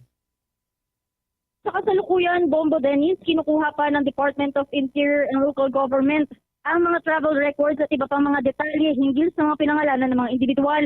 Inaasahan naman na makukuha ang mga naturang impormasyon ngayong linggo at nakatakdang i-anunsyo sa susunod na linggo kapag nakumpirma na ang mga detalyeng ito. So ngayon, pakinggan natin muli ang tinig ni Secretary Juanito Victor John Vic Rimulya, ang kalihim ng Department of Interior and Local Government. We are getting all the records. We should have them by this week. I think 2 are abroad dalawa nasa Amerika. Pero makukuha yan. Well, I'll get you the full details next week pag basta makuha ko na. Samantala, ilan naman sa mga pinangalanan na sangkot sa madugong laban kontra droga ng nakaraang administrasyon ay sina Senator Ronald Bato de la Rosa, Senator Christopher Lawrence Bongo, Vitaliano Aguirre, Vicente Danao, Oscar Albayalde, Camilo Cascola na siyang pumanaw na, Dante Giran at Isidro La Peña. Sa ngayon, hinihinalang dalawa sa mga ito ang nasa ibang bansa na sa kasalukuyan. Bombo Dennis. Okay, Bombo Bea, para sa ikalilinaw lamang, papaano yung monitoring na ginagawa ng Department of Interior and Local Government knowing na wala naman na existing na warrant of arrest? So papaano yung kanilang ginagawang monitoring sa pagkakataong ito? Papaano nila ini-impose o kaya naman ay ina-actionan ng Department of Interior and Local Government? Yes, Bombo Dennis, yung kanilang tracing ay nakabatay doon sa mga nakaraang mga lugar na kanilang pinaglagian habang nagpapatuloy itong mga pagsisiyasat ng International Criminal Court hinggil nga ito sa mga confirmation of charges ni dating Pangulo Rodrigo Duterte. Sa ngayon, ilan sa mga co-perpetrators nga ng dating Pangulo ang natukoy na nasa ibang bansa, which is yung dalawa nga dito sa mga pinangalanan ng International Criminal Court. Sa ngayon, yung ilan, kagaya ni Senator Bato de la Rosa na kasalukuyan pa rin hindi nagpapakita sa Senado, ay sumasailalim pa rin sa tracing kung saan binigyan din ni Rimulya na nandito pa siya sa Pilipinas, partikular na sa Davao. No? Sa ngayon, kinukumpirma pa kung nasaan pa yung ibang perpetrators. And ito yung inihahanda lamang ng kalihim para kung sakali mang lumabas yung warrant of arrest ay agad na maaaresto ang mga personalidad na ito, Bombo Dennis. Sige, with that, maraming salamat, Bombo Bea. At iyan muna ang mga updates mula dito sa Quezon City. Ito si Bombo Bea Peniza. And this is Bombo Radio Philippines, the #1 and most trusted source of news and information. Basta Radio, Bombo! Na lamang ho tayong natitirang 11 minuto bago sumapit ang ikapito ng gabi at inaasahan ang pag-usad pa nitong confirmation of charges sa hearing at yan mga kabomboy nakapalo pa rin doon sa mga proseso ng International Criminal Court. And of course, yung atin hong mga kausap at mga sources from The Hague, may mga update din ho tayo natatanggap mula pa kanina kaugnay ho naman doon sa mga activities. Meron din ho kasi na mga magkakahiwalay na event, nagpapakita ng suporta yung mga pro-Duterte and meron din namang protesta yung mga anti-Duterte. And some of them are present dun ho sa mismong confirmation of charges hearing. Yun nga lang, limited space, limited lamang yung capacity para ho dun sa mga observer ng naturang kaso. In fact, nitong nakalipas na araw, ganun din ho yung naging sistema. Yun nga lang ay may pakiusap yung mga otoridad dyan sa International Criminal Court na iwasan ang pagpapakita o paglalahad ng emosyon upang hindi ho makaapekto doon sa mismong proceedings. At kagaya nga ng naitanong natin kanina kay Attorney Ram ay kung gaano nga ba yung kahigpit pagka magpapakita ng emosyon yung ilan sa mga, halimbawa, kaanak ko nung mga nasawi sa war on drugs campaign, syempre, hindi naman madali na kimkimin. Yun hong kanilang damdamin, pero yun nga, ang kinakailangan ay hindi ho ito makaapekto doon sa nagpapatuloy na proseso ng International Criminal Court. Particular ho yung tinatawag na confirmation of charges hearing, mga kabombo at mga kastar nation. Ayan. At yan ay bahagi po ng mga paghihigpit bilang mga proseso ng International Criminal Court, mga kabombo. And of course, sa mga late tuners ho natin at yung mga kakabukas lamang ho ng kanilang Facebook Live o kaya naman ay Bombo Mobile app. Kayo ho ay nakatunghay dito sa ating special coverage ng mga kaganapan sa Dahig dyan sa Netherlands, kung saan ho ay ikalawang araw na ho ito ng confirmation of charges hearing para sa kasong crimes against humanity against the former President Rodrigo Duterte, at ito ho ay binubuo ng 4 na araw. Pero ito ho yung pangalawa. Pero bukas ay mag-skip ho sila ng isang araw and then mag-resume sa araw ho ng Huwebes. At ganun din sa araw ho ng Biyernes, itutuloy ho itong confirmation of charges. And then later on, ang pre-trial chamber ay maglalabas ho ng kanilang pasya kung uusad ba yung kaso against the former President of the Philippines o kaya naman ay tuloy na ho itong tutuldukan kung wala ho silang makikitang merito para naman umusad pa sa next level, ika nga yung naturang reklamo laban sa dating presidente ng ating bansa. Kanina mga kabombo, mga kastar nation, nahimay ho yung ilan sa mga mismong mga pahayag na inilabas ni former President Duterte sa ilang mga pagkakataon. Kagaya ho, nung kanyang mga talumpati, nung kanyang pagdalo sa mga gatherings ay kinuha po bilang parte ng ebidensya ng panig ng prosekusyon yung naturang mga pahayag. Pero kahapon, ang panig ho ng depensa ay naglahad din ng kanilang panig at sinabi na yung mga sinasabi ng former president ay pagpapakita ng tapang upang mapigilan yung paglaganap ng krimen at hindi raw ito isang uri ng krimen kung natatakot yung mga kriminal, mga kabombo at mga kastar nation. So iyon po yung panig nitong si Nicholas Kaufman, ang lead counsel ni former President Rodrigo Duterte. Bagay na pinuri naman ng mga Filipino lawyers na nandun para suportahan ang former President. Kagaya ho nila Attorney Alfredo Lim Jr. at ganun din ni Attorney Silvestre Bebot Bello III na dati rin hong Labor Secretary, mga kabombo at mga kastar nation. So, todo papuri ho sila dun sa malinaw umano na pagkakalahad nitong si Kaufman. Pero as of now, hindi pa ho nagbibigay ng pahayag yung panig ng depensa. At yan ay para naman sa panig ni former President Rodrigo Duterte. Hinihintay pa ho natin mga kabombo yung pagkakataon ay pagkakaloob sa kanila para sila naman o yung kanilang panig naman ang maglahad ng mga sentimento o kaya naman ay punto na nais nilang ilahad dyan ho sa mga huwes na siyang humahawak nito pong kaso po na ito. And sinusubukan din ho natin mga kabombo, mga Kastar Nation na makipag-ugnayan dito pa sa mga personalidad na napangalanan. Doon sa kani-kanina ay naibalita ho natin yung tungkol sa aligasyon ng suhulan sa International Criminal Court prosecutors. At milyon-milyon yung inaakusa na sinasabi ho na isinuhol ng ilang personalidad para doon sa pag-usad ng kaso nitong si former President Rodrigo Duterte dyan sa International Criminal Court. Mga investigator, ika nga, no, yung nagtungo dito sa ating bansa, and kabilang doon sa aligasyon ay sagot daw yung board and lodging at lahat ng mga kinakailangan, at tinukoy nga si former Senator Antonio Trillanes IV bilang isa doon sa mga personalidad na may kinalaman daw doon sa naturang issue ng suhulan. Bagay na kinontra naman itong si Trillanes at naglabas na ho siya ng pahayag na magsasampa siya ng kaso against doon sa 18 Marines o former Marine soldiers at dito kay Attorney Levito Baligod, pati na dito kay dating Representative Mike Defensor, mga kabombo. So antabayanan ho natin ang iba pang mga development hinggil dyan. Muna tayo ng mga karagdagang report mula sa ating news team. Alamin natin mga kabombo sa monitoring at observation ng ating hong coverage team. Si Bombo Genesis Racho muna. Kunin natin. Bombo Gen, please come in.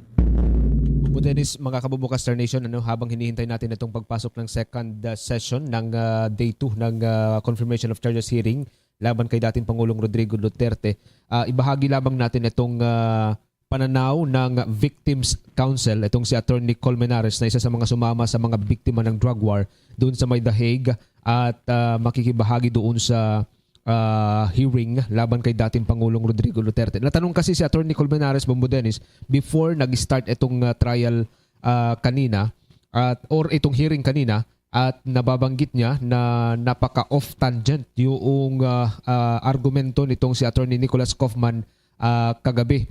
Hinihintay natin ngayon yung posibleng paglabas pa ni Attorney Kaufman ng kanyang mga argumento muli.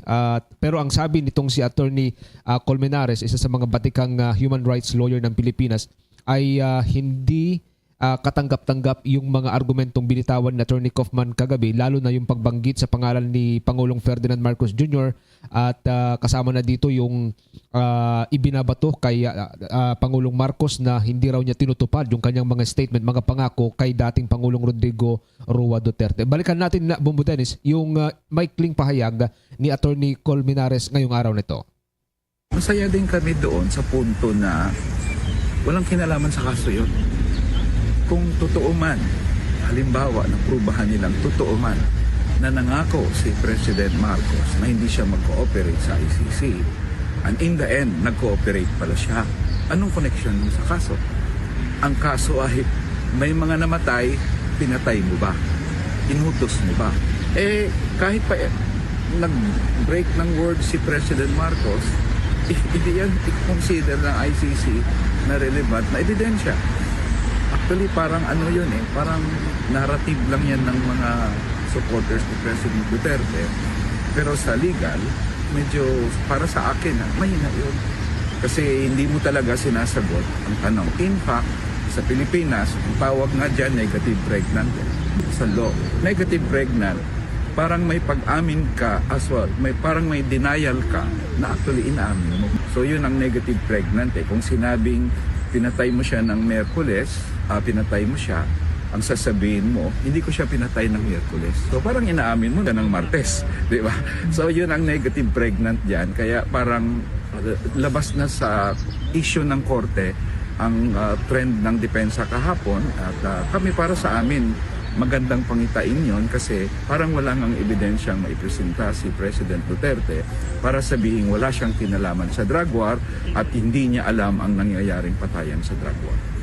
Bahagi yan na Bombo Dennis, mga kabombo Kastar Nation, nung maikling pahayag ni Attorney Colmenares bago siya pumasok doon sa Justice Hall sa may International Criminal Court. So parang sabi niya, isang magandang pangitain na hindi na off tangent yung mga argumento nitong si Attorney Kaufman na kagabi dito sa pagpresenta nila ng kanilang claims, Bombo Dennis, mga kabombo. So antabayanan pa rin natin kung ano yung magiging ipapresenta rin ng defense panel ngayong araw na ito o ngayong gabing ito habang nagpapatuloy itong ikalawang araw ng confirmation of charges hearing laban kay dating Pangulong Rodrigo Roa Duterte. Mamaya, balik pa rin tayo, Bombo Dennis, sa ilan pang mga obserbasyon. Back to you, Bombo Dennis.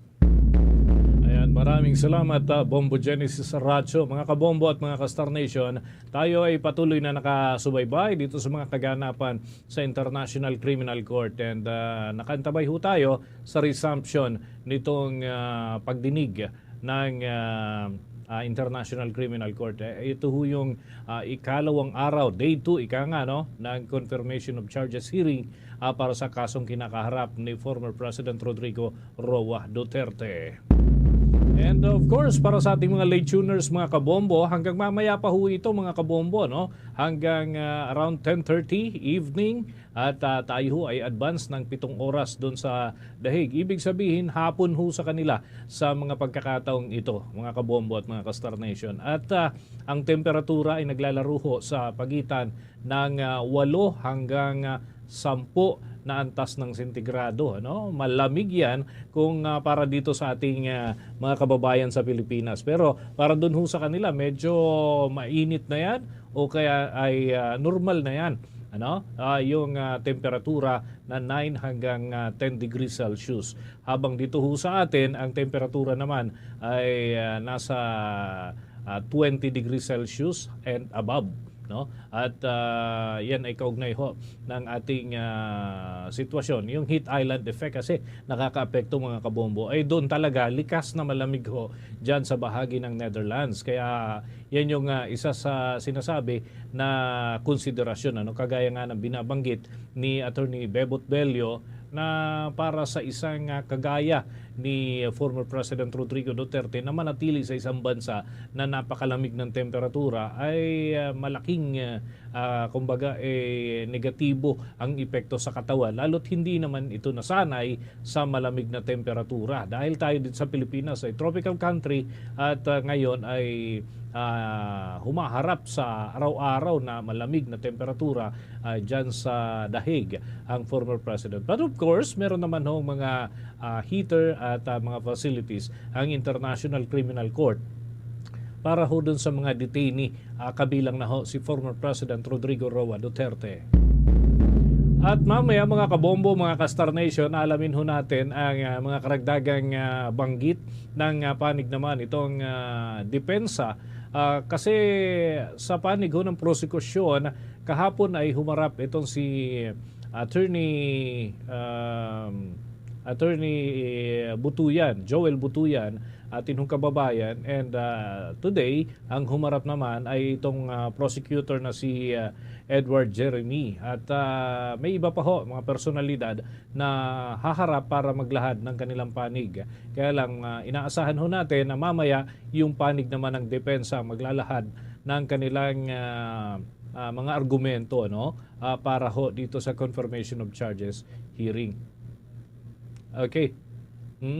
Okay, kuha muna tayo ng mga karagdagan report dyan ho sa bahagi ng Mindanao. Mga reaksyon pa rin ng atin hong mga kababayan, mga kabombo ho natin, mga ka-Star Nation dyan sa iba't ibang dako, lalo na sa parte ho ng Mindanao. Makibalita tayo sa mga obserbasyon. Tinutukan yan ng Bombo Radio Coronadal. Itinuring na isang makasaysayang kaganapan ni retired Judge Lorenzo Balo ang kasong hinaharap ni former President Rodrigo Duterte sa International Criminal Court o ICC sa Dahig, Netherlands. Ayon sa kanya, ito ang kauna-unahang kaso laban sa isang dating Pangulo ng Pilipinas at may malaking kahalagahan sa mga Pilipino, lalo na sa Mindanao.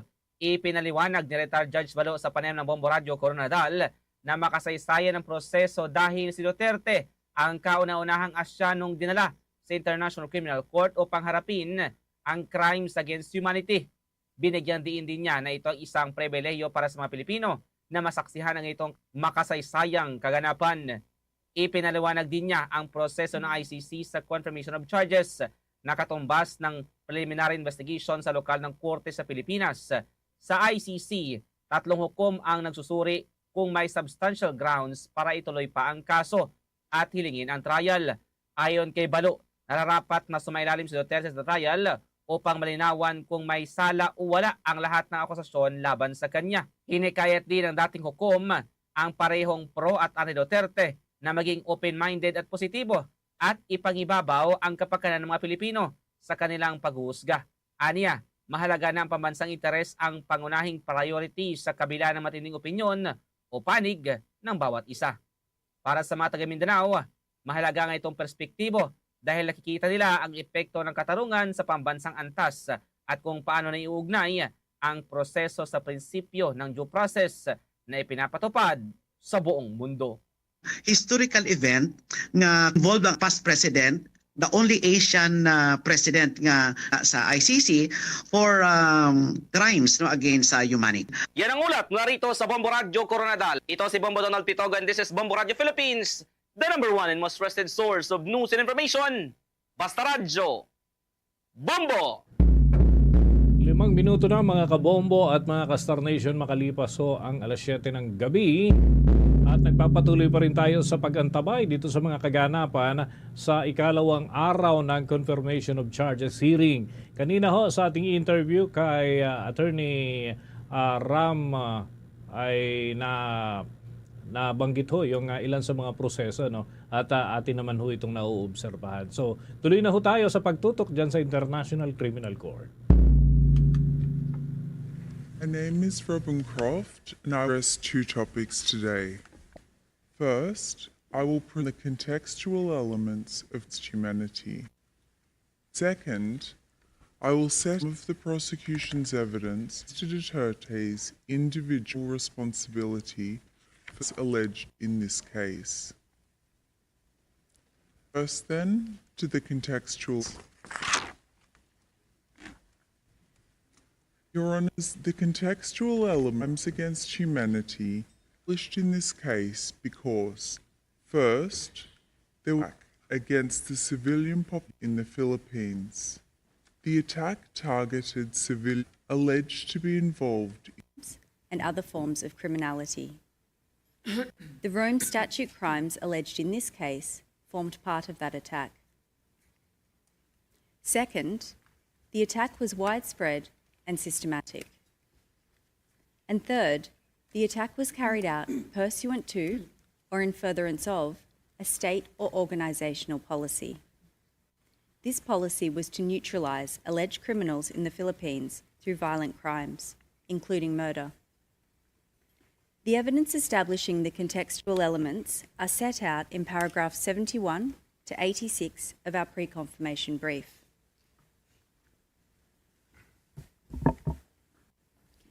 In relation to the requirement of an attack, our case is that from at least the 1st of November 2011 to the 16th of March 2019, the Davao Death Squad, or DDS, and/or the National Network carried out an attack which targeted civilians alleged to be criminals. Your Honours have heard from my colleagues how from 2011 until 2016, the attack was concentrated in Davao City. Then, in 2016, when Mr. Duterte became president, he and his co-perpetrators expanded the attack nationwide.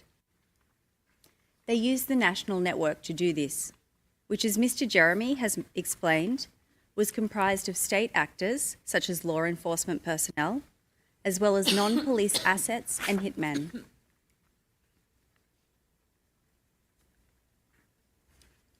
Your Honours, the locations of the murders contained in counts 1 to 3 of our document containing the charges are indicated on the map on your screens. They include 76 murders, which themselves satisfy the threshold of multiple acts making up a course of conduct. However, as Mr. Nichols has noted, the crimes in count 1 to 3 are representative and emblematic of a larger killing campaign. And the prosecution relies on a range of evidence to establish that the attack was made up of thousands of killings and other violent crimes under Article 7.1. This evidence includes datasets and the statements of documentation actors, the evidence of insider witnesses, expert analysis, and the admissions of Philippine state agencies in their public reporting. I will take your honours through some of this evidence now. During Mr. Duterte's mayoral period, hundreds of civilians alleged to be criminals were killed in Davao City. On your screens is a chart with data on extrajudicial killings in Davao based on public reporting. The data is recorded at tab 116. It shows that between 2012 and 2015, there are at least 274 extrajudicial killings in Davao City.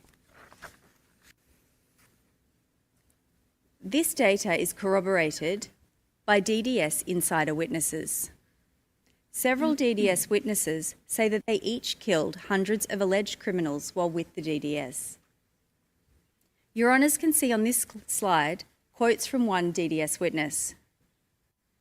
They estimate that, I quote, between 1,500 and 2,000 people, end quote, are buried at Laud Quarry. The quarry was only one of several places that the DDS dumped bodies in and around Davao. That's at tab 37. This witness said that they personally killed hundreds of people. They described their job as the DDS as being, quote, just to kill small criminals, petty criminals. Out of the almost 300 people that I have killed, I never actually got to kill a drug lord. End quote.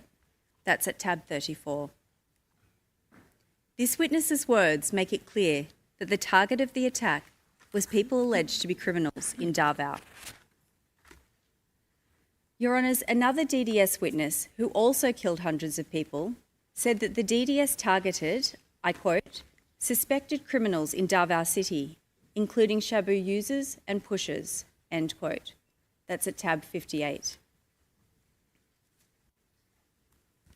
Your Honours, as you have heard previously, Mr. Duterte has himself publicly admitted that he killed around 1,700 people while he was mayor of Davao City.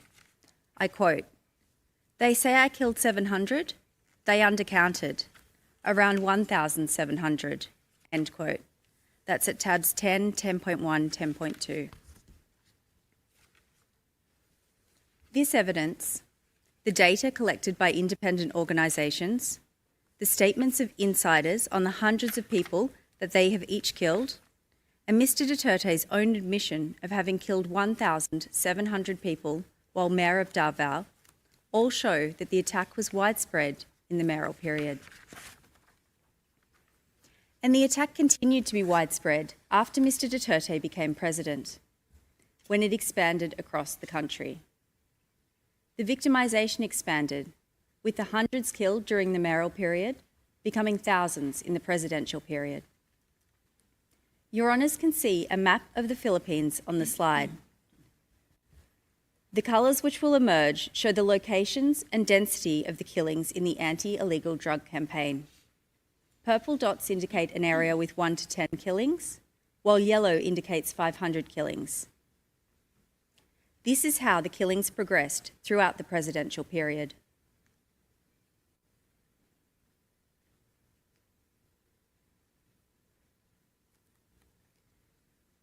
Your Honours, this map is based on data collected by an independent organisation which recorded at least 5,823 anti-drug killings during the presidential period. This data is recorded at tab 104. The data shows that the attack during the presidential period was widespread. As Your Honours can see from the map, it occurred across the country. It occurred over multiple years, and thousands of civilians were killed. Mr. Duterte's administration effectively admitted to the large volume of the attack. They admitted that thousands of individuals were killed in anti-drug operations while Mr. Duterte was president.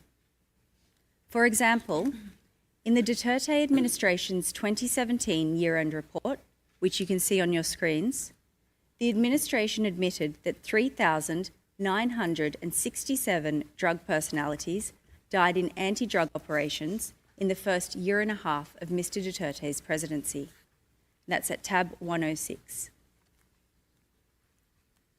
Similarly, the Philippine Drug Enforcement Agency, or PDEA, admitted that 5,281 drug personalities died in anti-drug operations in the first 2.5 years of Mr. Duterte's presidency.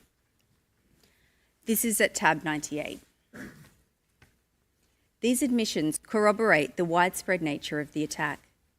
They show that thousands of individuals were killed. Your Honours, in addition to being widespread, the attack was also systematic from its origins and throughout the charge period. The features of DDS operations demonstrate this systematicity during the mayoral period, and these features can be found in our brief at paragraphs 35 to 36 and 88 to 98. Insider witnesses described how time and time again killing operations followed the system set out on the screen. The same hierarchical structure was followed. As Mr. Nichols explained, the orders flowed from Mr. Duterte at the top, through a combination of other co-perpetrators, to the handler of the relevant DDS team, and finally to the physical perpetrators at the bottom. The DDS teams composed of police and non-police assets and hitmen who carried out the killings. The features of the killings were also often markedly similar. The identity or whereabouts of the victim was provided to the DDS by an informant. The perpetrators would frequently arrive to or flee the crime scene by motorcycle. They shot or stabbed their victims at close range.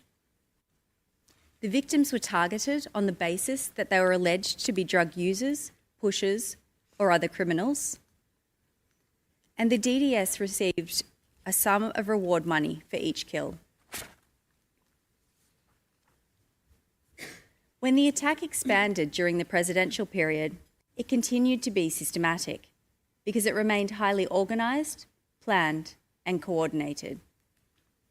Similar systems to the one I've just described in Davao were deployed during Mr. Duterte's presidency to implement the killings.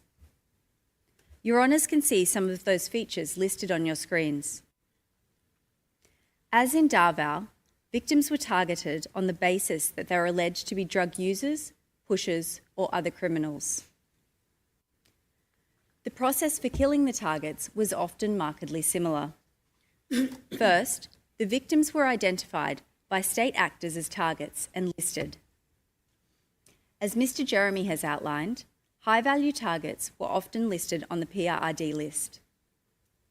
The targets of barangay clearance operations were often listed on local drug lists, such as local police station lists.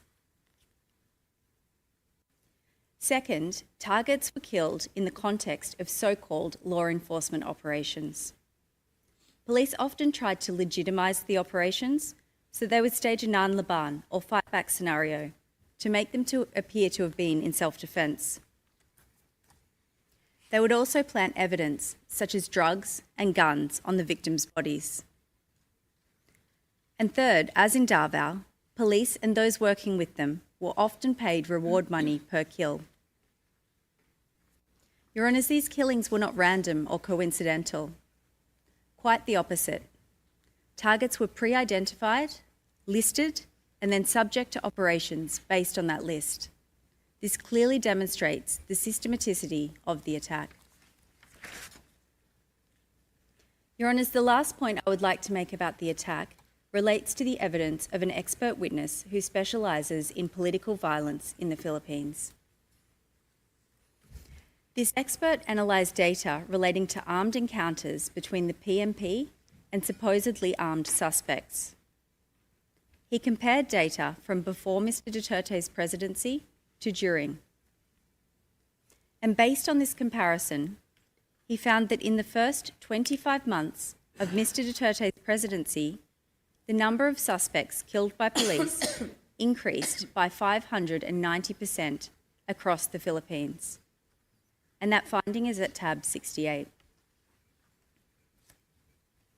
Your Honours have heard Mr Jeremy speak about Bulacan, a province immediately north of Metro Manila, where Mr Duterte praised the killing of 32 civilians in police operations in 24 hours. The expert witness found that in Bulacan, police killings rose by 1,600% when Mr Duterte became president, and that's at tab 121. The expert also compared data on Bulacan Police's use of deadly force to other countries and cities across the world. He used the metric of police killings per 100,000 population. The chart on your screens shows this comparison, which is at tab 121 again. The data on Bulacan is orange, while other countries and cities are blue. The orange bar on the left shows police use of deadly force in Bulacan before Mr Duterte became president. You can see that with a fatality rate of over 1, it was already comparatively high. The orange bar on the right shows the dramatic increase in killings in Bulacan by police after Mr Duterte became president.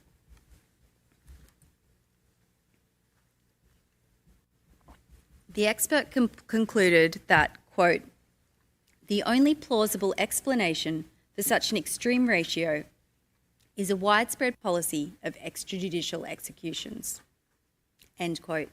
That's also tab 121.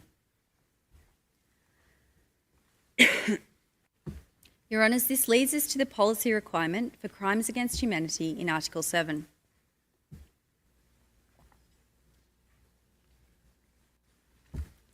Your Honours, the attack in this case was carried out pursuant to a policy to neutralise alleged criminals through violent crimes, including murder. The policy was also known as the Davao Formula or Model. Your Honours have heard about the origins of the policy in Davao City and how it was implemented by the local executive government. Mr Nichols explained how Mr Duterte, when Mayor of Davao City, established the Davao Death Squad to carry out the policy and kill criminals. The evidence establishing the state or organisational policy in this case is set out at paragraphs 77 to 84 of our brief. As the policy and the common plan were both to neutralise alleged criminals via violent crimes, there is some overlap between the evidence on each.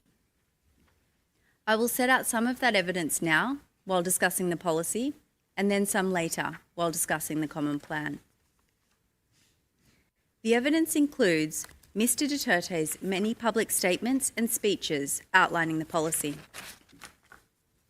It also includes the Command Memorandum Circular, which Mr Jeremy mentioned earlier, witness accounts, speeches and statements by other co-perpetrators, the high-level of coordination between state actors. Sorry, Your Honours. I will start with Mr Duterte's own speeches. Your Honours, Mr Duterte made no secret of the policy, as is shown by the references in our brief to his many speeches outlining the policy. He made these speeches as Mayor of Davao, as a presidential candidate, and then as President of the Philippines. One example of a speech that Mr Duterte made as Mayor was at a meeting on peace and order in Davao in October 2015. And that is tab 13.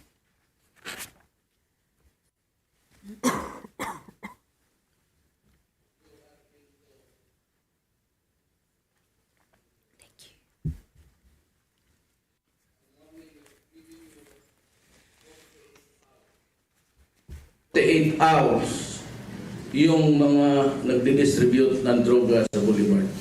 Giving you 48 hours. Pag nakita ako kayo, papatayin ko kayo dito. These are Mr Duterte's own words. I quote, "I will kill you. That's the only formula that worked in my city." End quote. That is tab 133.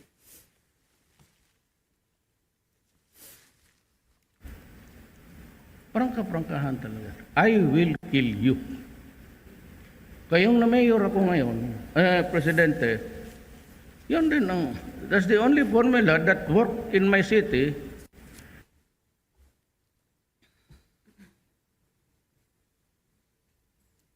Your Honours will recall that yesterday, Mr Nichols played a series of Mr Duterte's presidential campaign speeches.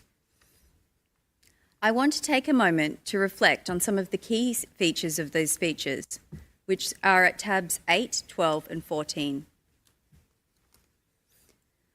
First, Mr Duterte frequently said that if elected as president, he would stop drugs and crime in the Philippines in 3 to 6 months.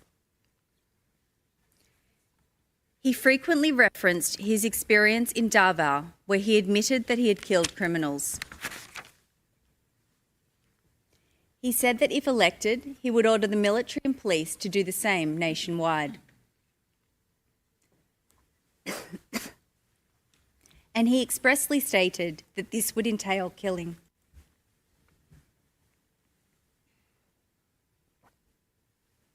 Your Honours, Mr Duterte's speeches make it clear that there was a policy to neutralise alleged criminals by violent means, including murder.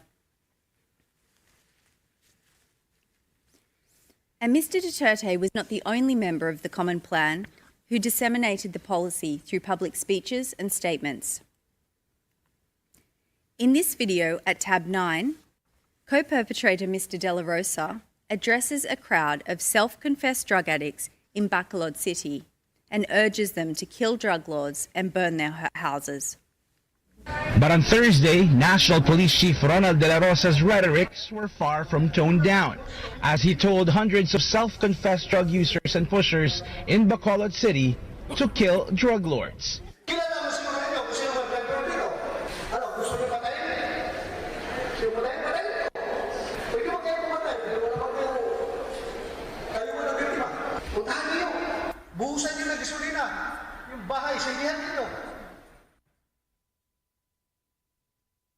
Mr De La Rosa made this speech on the 25th of August 2016.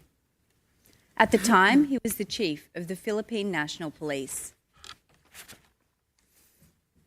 Your Honours, the existence of the policy is also shown by the police directive which Mr Jeremy spoke about earlier, Command Memorandum Circular number 16 of 2016. This is at tab 112. As Your Honours have heard, the day after Mr Duterte became president, he appointed his longtime friend and colleague from Davao, his co-perpetrator, Mr Ronald De La Rosa, as chief of the Philippine National Police. On the same day, Mr De La Rosa formalised the anti-drugs component of the policy by issuing this directive to the 180,000 police officers under his command. The circular directed police to pursue the neutralisation of illegal drug personalities. As Mr Jeremy has outlined, the evidence shows that within law enforcement, neutralise meant and was understood as meaning to kill. Your Honours, the Command Memorandum Circular shows there was a policy to neutralise through violent crimes such as murder.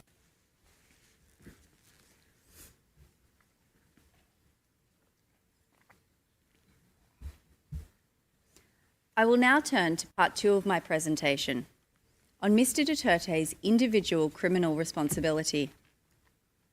The prosecution's evidence on this is set out at paragraphs 5 to 70 of our brief. The prosecution alleges that Mr Duterte indirectly co-perpetrated the crimes, ordered and/or induced the crimes, and/or aided and abetted the crimes. Today, in the interest of time, I will focus on indirect co-perpetration, and we rely on our brief for the other modes of liability. Your Honours, Mr Duterte is an indirect co-perpetrator of the alleged crimes because First, he agreed to a common plan to neutralise alleged criminals. Second, he and his fellow co-perpetrators jointly controlled a structure of power, namely the Davao Death Squad and the National Network, which they used to pursue the common plan. Third, Mr. Duterte made an essential contribution to the crimes within the framework of the common plan. And fourth, he did this with the requisite intent. Your Honours can see on your screens an excerpt from paragraph 4 of our document containing the charges. This sets out the scope of the common plan. The plan was to neutralise alleged criminals in the Philippines, including those perceived or alleged to be associated with drug use, sale or production through violent crimes, including murder. As Mr. Nichols has explained, Mr. Duterte and his co-perpetrators agreed to this plan in Davao City. Photos of the co-perpetrators in Davao City are displayed on your screens. They're a combination of trusted police officers, an individual from Mr. Duterte's mayoral office, an officer from the National Bureau of Investigation in Davao Region, and a lawyer who acted on behalf of certain members of the Davao Death Squad. In 2016, when Mr. Duterte became president, the members of the Common Plan remained largely the same. They were joined by a further 2 individuals, a senior police officer and a long-time colleague of the group from Davao City, who had worked with the DDS before the jurisdictional period. I will take your honours through some of the evidence which shows both the scope of the Common Plan and the co-perpetrators' agreement to it. In the interest of time, I will address some co-perpetrators and we rely on our brief for the rest. That's at paragraphs 9 to 23 of our brief. On your screens is a photograph of Mr. Ronald De La Rosa. When Mr. De La Rosa was Davao City Police Chief, he developed Tokhang operations. As your honours have heard from Mr. Jeremy, Tokhang was a blueprint for police to implement killings later in the presidential period. When he was announced as Mr. Duterte's chosen PMP chief in May 2016, Mr. De La Rosa gave this interview, which is at tab 101. It shows that he wholeheartedly agreed to the common plan. Patayan sa drugs. Patayan talaga ito sa drugs. Kaya kayong mga drug lord dyan, humanda na kayo at talagang sasagasaan ko kayo. On this slide is a photo of Isidro La Peña. Like Mr. De La Rosa, Mr. La Peña was well known to Mr. Duterte because he too had worked as Davao City Police Chief. In his case, from 1996 until 1998. In 2016, Mr. Duterte appointed Mr. La Peña as Director General of the Philippine Drug Enforcement Agency, or PDEA. PDEA is the lead anti-drug enforcement agency in the Philippines. 2 days after Mr. La Peña took his oath, he gave a speech to his PDEA subordinates. There is an excerpt from that speech on the slide. Quote, "Under then Mayor, we implemented strict law enforcement against illegal drug activities in Davao City.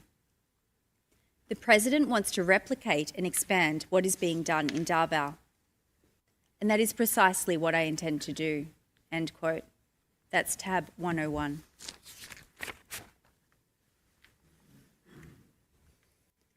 Also like Mr. De La Rosa, Vicente Danao was Davao City Police Chief during the mayoral period, in his case from 2013 to 2016. In November 2018, he was appointed Police Chief of Manila Police District, and he told reporters, quote, "If I discover anyone involved in drugs, especially those who distribute or just throw them around, son of a bitch, I will go after you, goddamn. I will kill you. Blatantly, I am saying that. Sons of bitches, end quote. That's tab 96. When Mr. Duterte became president, he appointed Vitaliano Aguirre II as Secretary of Justice. Mr. Aguirre has also publicly acknowledged the common plan and his agreement to it as a member of Mr. Duterte's administration. Well, which do you want? We build first. Do we build the prison facilities first, or do we go against these people? Choose. If you're in the Philippines, we will choose to kill these drug lords. Quote, in the Philippines, we will choose to kill these drug lords, end quote. That's tab 125. Your Honours, these speeches of co-perpetrators show both the scope of the common plan and those co-perpetrators' agreement to it.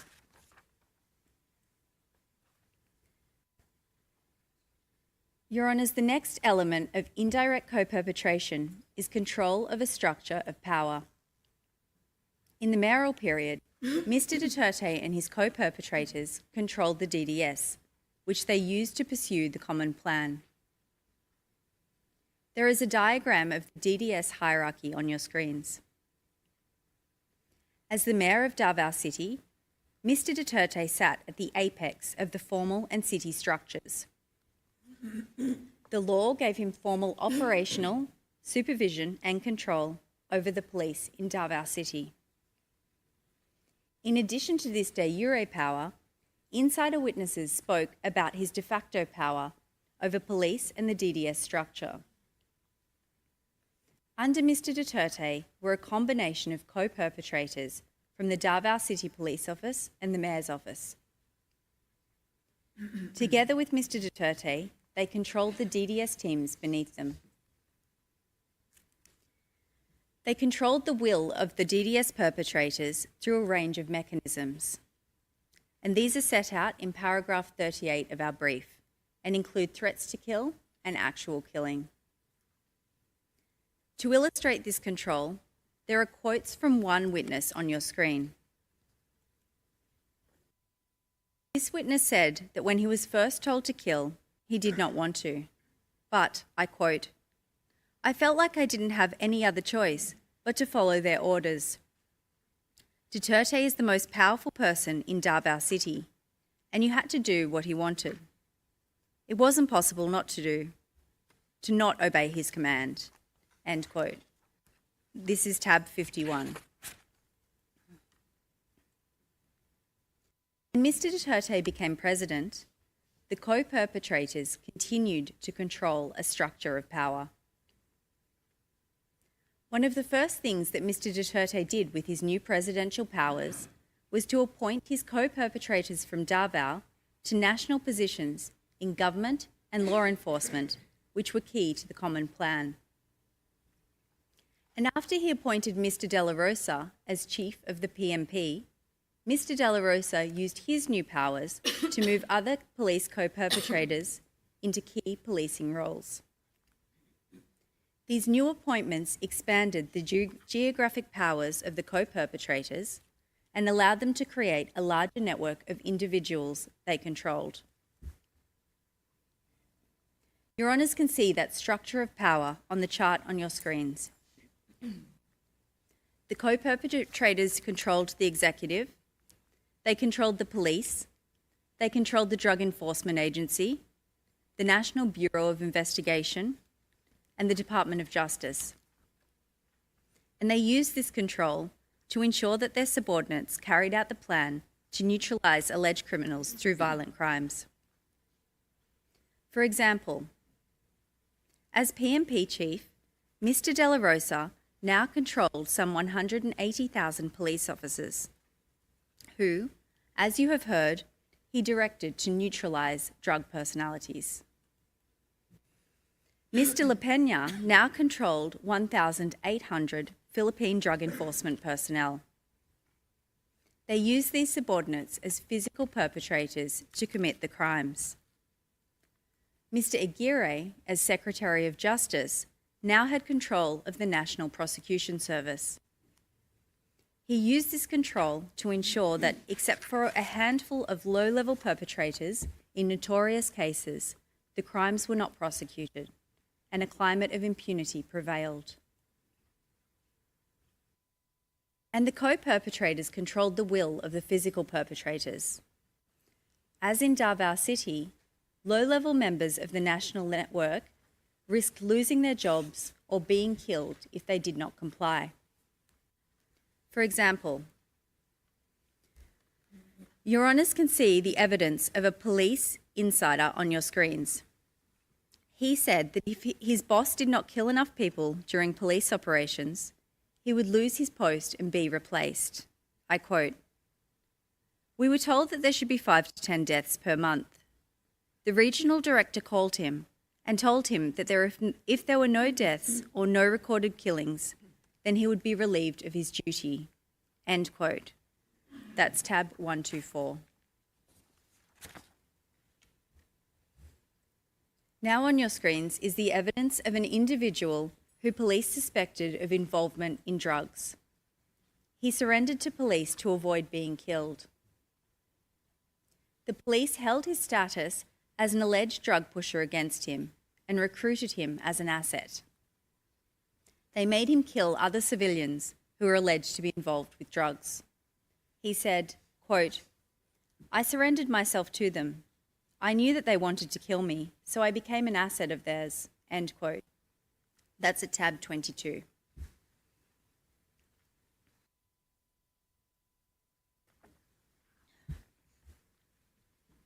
Your Honours, I will now turn to the requirement of an essential contribution. Mr. Duterte made an essential contribution to the crimes within the framework of the Common Plan. And the prosecution has set out 10 of Mr. Duterte's contributions in our brief at paragraphs 44 to 58. Many of these have been discussed in the prosecution's presentations. For example, Mr. Nichols spoke about how Mr. Duterte designed and disseminated the policy in this case, which is point A on the slide. He also spoke about point B, how Mr. Duterte established and oversaw the DDS. I have just addressed point E, on the appointment of key personnel to positions which were crucial to the execution of the crimes.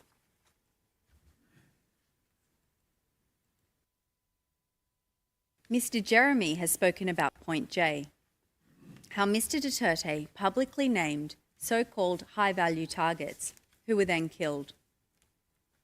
And all members of the prosecution have touched upon point H, Mr. Duterte's public statements authorising, condoning and encouraging killing.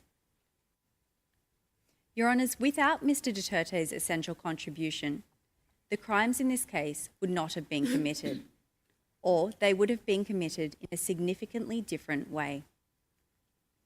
We can see this in the evidence of low-level members of the Davao Death Squad and the National Network, who said that Mr. Duterte's conduct had a causal effect on their perpetration of the crimes.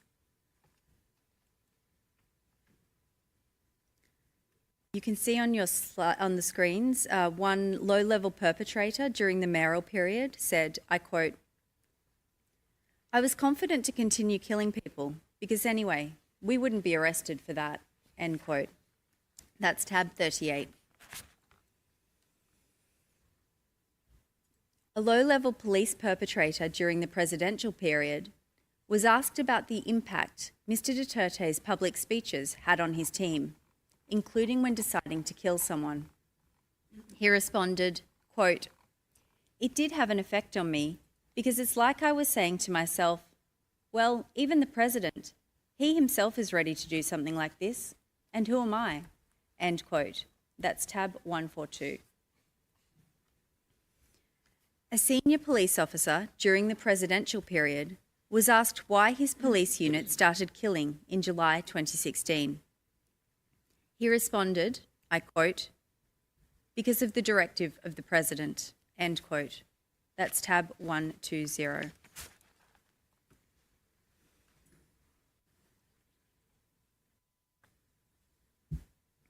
Your Honours, from everything you have heard over the past 2 days, there can be no doubt about Mr. Duterte's knowledge and intent. Mr. Duterte meant to engage in the conduct that has been charged in this case. He intended that the crimes would be committed, and he was aware that they would be committed as a result of implementing the common plan. Mr. Duterte knew about the fundamental features of the Davao Death Squad and the national network that enabled the co-perpetrators to control the physical perpetrators. And he was aware of the factual circumstances that enabled the co-perpetrators to control the crimes. Mr. Duterte knew because he himself established the DDS to kill people. He repeatedly broadcast his intention to implement the common plan nationally if elected president. He made it clear that this would involve killing. Once he was president, he moved his trusted co-perpetrators from Davao into key national positions. And as the number of killings rose, Mr. Duterte persisted with the common plan. He praised the 32 killings in a one-time big-time operation in Bulacan. He publicly named so-called high-value targets. He promised to protect police. And as Your Honours have heard, Mr. Duterte has admitted to many of these things. Your Honours, I will conclude my presentation by recalling two items. The first is Mr. Duterte's presidential campaign promise that he would stop drugs and crime in the Philippines within 3 to 6 months. And the second is the spread of killings during the first 6 months of Mr. Duterte's presidency. I promise you, hindi naman believe yung ibang tao. Sabi ko, I would stop drugs and crime, criminality in 3 to 6 months. That concludes the prosecution's submissions on the merits. Thank you, Your Honours. Josh Motach, thank you very much. Am I to understand that you have finished with the presentations on the merits? Honors, yes, that is correct.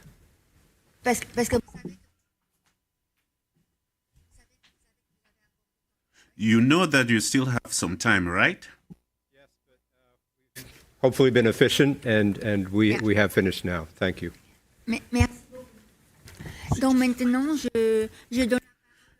Now, I'll give the floor to the legal representatives of the victims for their submissions on the merits. You have the floor.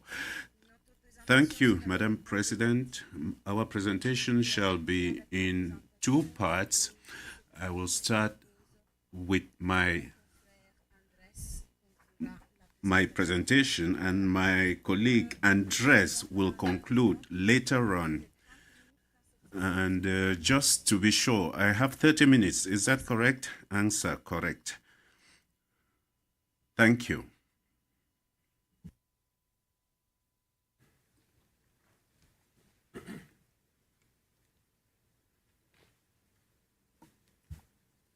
Madam President, Your Honours, we speak today on behalf of thousands of victims and surviving families who have suffered immeasurable harm under the so-called anti-drug campaign conducted during the administration of a suspect, former President Rodrigo Roa Duterte. We speak for families who cannot be here, mothers who buried their sons, children who lost their parents, the spouses who now raise families alone, and communities that have lived for years under fear and silence, and that continue to bear the consequences of violence that swept through their neighborhoods like a storm. These victims appear today before you, not as mere statistics or distant figures, or images in report as pictured yesterday by the defense, but as human beings whose rights under the Rome Statute have been violated in the most profound ways. These proceedings relate to what has been labeled the Duterte's war on drugs and Duterte's bloody war on drugs. However, the campaign, as I will refer to it during my presentation, was less about combating the drug trade itself and more about policing poverty and social inequality. As the evidence on the record unequivocally shows, individuals targeted by Mr. Duterte anti-drug operations overwhelmingly came from impoverished communities where social mobility is limited and opportunities are scarce. Drug use, particularly methamphetamine, locally known as shabu, is often more prevalent in such low-income settings where people may turn to substances as a coping mechanism for their harsh living conditions. In these communities, structural conditions, including the absence of adequate mental health services, limited access to quality education, scarce employment opportunities, and the chronic stress associated with poverty, create an environment in which substance use is more likely to emerge. Therefore, patterns of drug use do not arise in a vacuum. They reflect deeper systemic inequalities and long-standing patterns of socioeconomic marginalization. The campaign disproportionately affected the poor and marginalized, especially in urban informal settlements marked by high levels of poverty. While the rhetoric of war focused on eradicating drug dealers and users, it was the most vulnerable members of society, those with the least power and resources, were caught in the crossfire.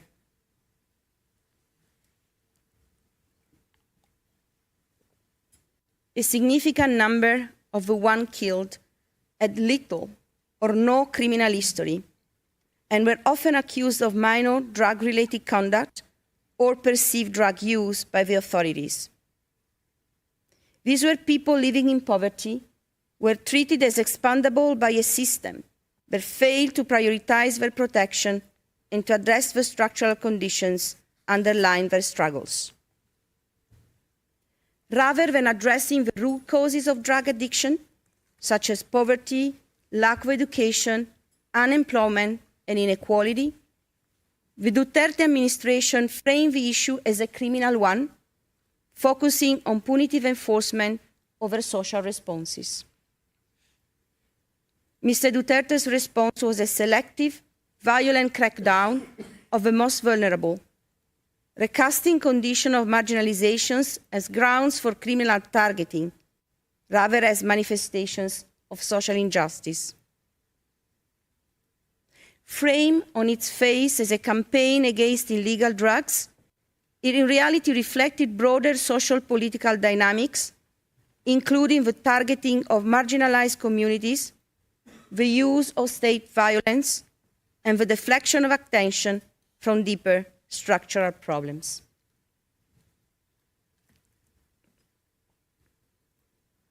Mr. Duterte is charged under Article 7(1)(a of the Rome Statute with the crimes against humanity of murder and attempted murder allegedly committed between 1st November 2011 and 16 March 2019 in or around Davao City during the period in which he was mayor of the town, and across the Republic of the Philippines during his term as president of the country. The prosecution presented ample evidence showing that each of the contextual elements of crimes against humanity is satisfied at the required threshold for confirming the charges. During the period covered by the charges, the Davao Death Squad and the national network created by Mr. Duterte to commit the crimes carried out an attack against the civilian population within the meaning of Article 7(2)(a) of the statute, as reflected in a course of conduct involving the commission of multiple murders and attempted murders. The victims' accounts of events corroborate the prosecution evidence and show that the crimes they suffered were not spontaneous or isolated acts of violence, but rather a planned, directed, and organized attack against them. The attack was massive, carried out collectively with considerable seriousness, and directed against a multiplicity of civilians. The victims were all civilians. The repeated lethal operations were conducted in residential and other civilian settings. As already indicated, the victims largely came from marginalized communities, were suspected by the authorities of involvement in criminal, often drug-related activities, and together with their families, they were targeted in their homes and neighborhoods. The attack was widespread and systematic, and we refer, Your Honor, to Annex D and E of the prosecution pre-trial brief. The attack was widespread because of its large-scale nature and the number of victims. In this regard, the number of victims affected by the events within the charges is one of the most relevant factors to be taken into consideration for the purpose of determining under the chapeau of Article 7.1 of the statute whether the attack was widespread or systematic. The broad geographical spread of the victimization, combined with a significant number of victims, confirm the wide scope of the attack. As the prosecution has made clear yesterday and today, the instances of murders and attempted murders in the document containing the charges and in the pre-trial brief are simply illustrative of a much broader pattern of victimization. In fact, the actual scale of victimization extends well beyond the 49 incidents affecting 78 victims presented by the prosecution. The prosecution itself referred to thousands of civilians murdered. And we recall here the content of paragraph 73 of the prosecution pre-trial brief, as well as the remarks by Ms. Croft just 15-20 minutes ago.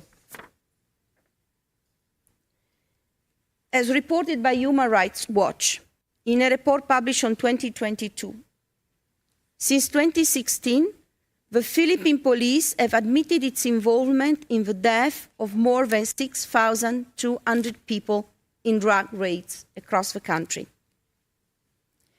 In a 2020 report, the United Nations Office of the High Commissioner for Human Rights reported 8,663 deaths occurred in the drug war. The Human Rights Commission of the Philippines and domestic human rights group report death tolls that are 2 to 3 times higher than the UN figure.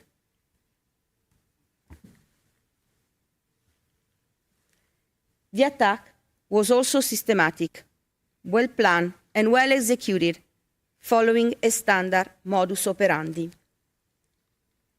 In many cases, it began with an individual receiving a visit or a phone call from an official from the local barangay, informing them that they were on a drug watch list drawn up by barangay officials and the police. In practice, these visits function less as warnings than as a means of confirming the identity and whereabouts of the intended target. As one victim reported, I quote, "A barangay official told my husband to surrender to the police because he was on the watch list as a drug user. He had given up drug use months earlier, so didn't go. 2 weeks later, 3 armed masked men wearing bulletproof vests arrived at our home in Manila and handcuffed him. I could hear my husband begging for his life from outside the room. We were crying, and the other armed man threatened to kill us as well. Moments later, my husband was shot dead. End of quote. Survivors, relatives, and neighbors consistently recount that armed men typically work in groups of 2, 4, or a dozen. They wore either police uniform or civilian clothes, often all black, with their face concealed by balaclava-style headgear, masks, baseball caps, or helmets. They carried handguns. As one victim explained, and I quote, "On 6 June 2017, at about 9:45 in the evening, I was at home with my husband, and our children were sleeping upstairs. 4 unidentified men wearing helmets and bonnets arrived at home looking for my husband. They broke down the front door. I started begging them to spare the life of my husband. The man pushed me away. My husband was shot in the chest and fell face down. While lying face down, he was shot 5 more times in the nape and head. The children woke up terrified because of the gunshots." End of quote. Attackers frequently travel by motorcycle, typically with 2 individuals on a single bike. Often a van, invariably white or black, and at times bearing markings associated with police vehicles was also present. They banged on doors and barged into rooms. The attackers did not identify themselves or provide warrants. Family members report hearing beatings and their loved ones begging for their lives. And I quote again from the recollection of one of the victims. 5 masked armed men broke into our house in Bulacan province where my father was playing cards. We could see him kneeling in a surrendering position. The men grabbed him and slammed him into a concrete wall several times. And then, just they throw him outside. We saw the shooting. We were just there. My father's face was bleeding from being hit, and he was begging them for mercy when he was shot. End of quote. Another victim explained, quote, "My father collapsed to the floor but still tried to move, begging for his life. Yet the man continued shooting him. I couldn't count how many times I was so afraid. We also heard successive gunshots from outside. Later we found that also 2 of our neighbors were killed." End of quote. The shooting could happen immediately, behind closed doors or in the street, or the victims would be taken away by the gunman only for shots to be heard minutes later and the body to be discovered by local residents. At times, bodies were dumped elsewhere, sometimes with hands tied or heads wrapped in plastic. Relatives typically found them after being alerted by policemen or by the neighbors.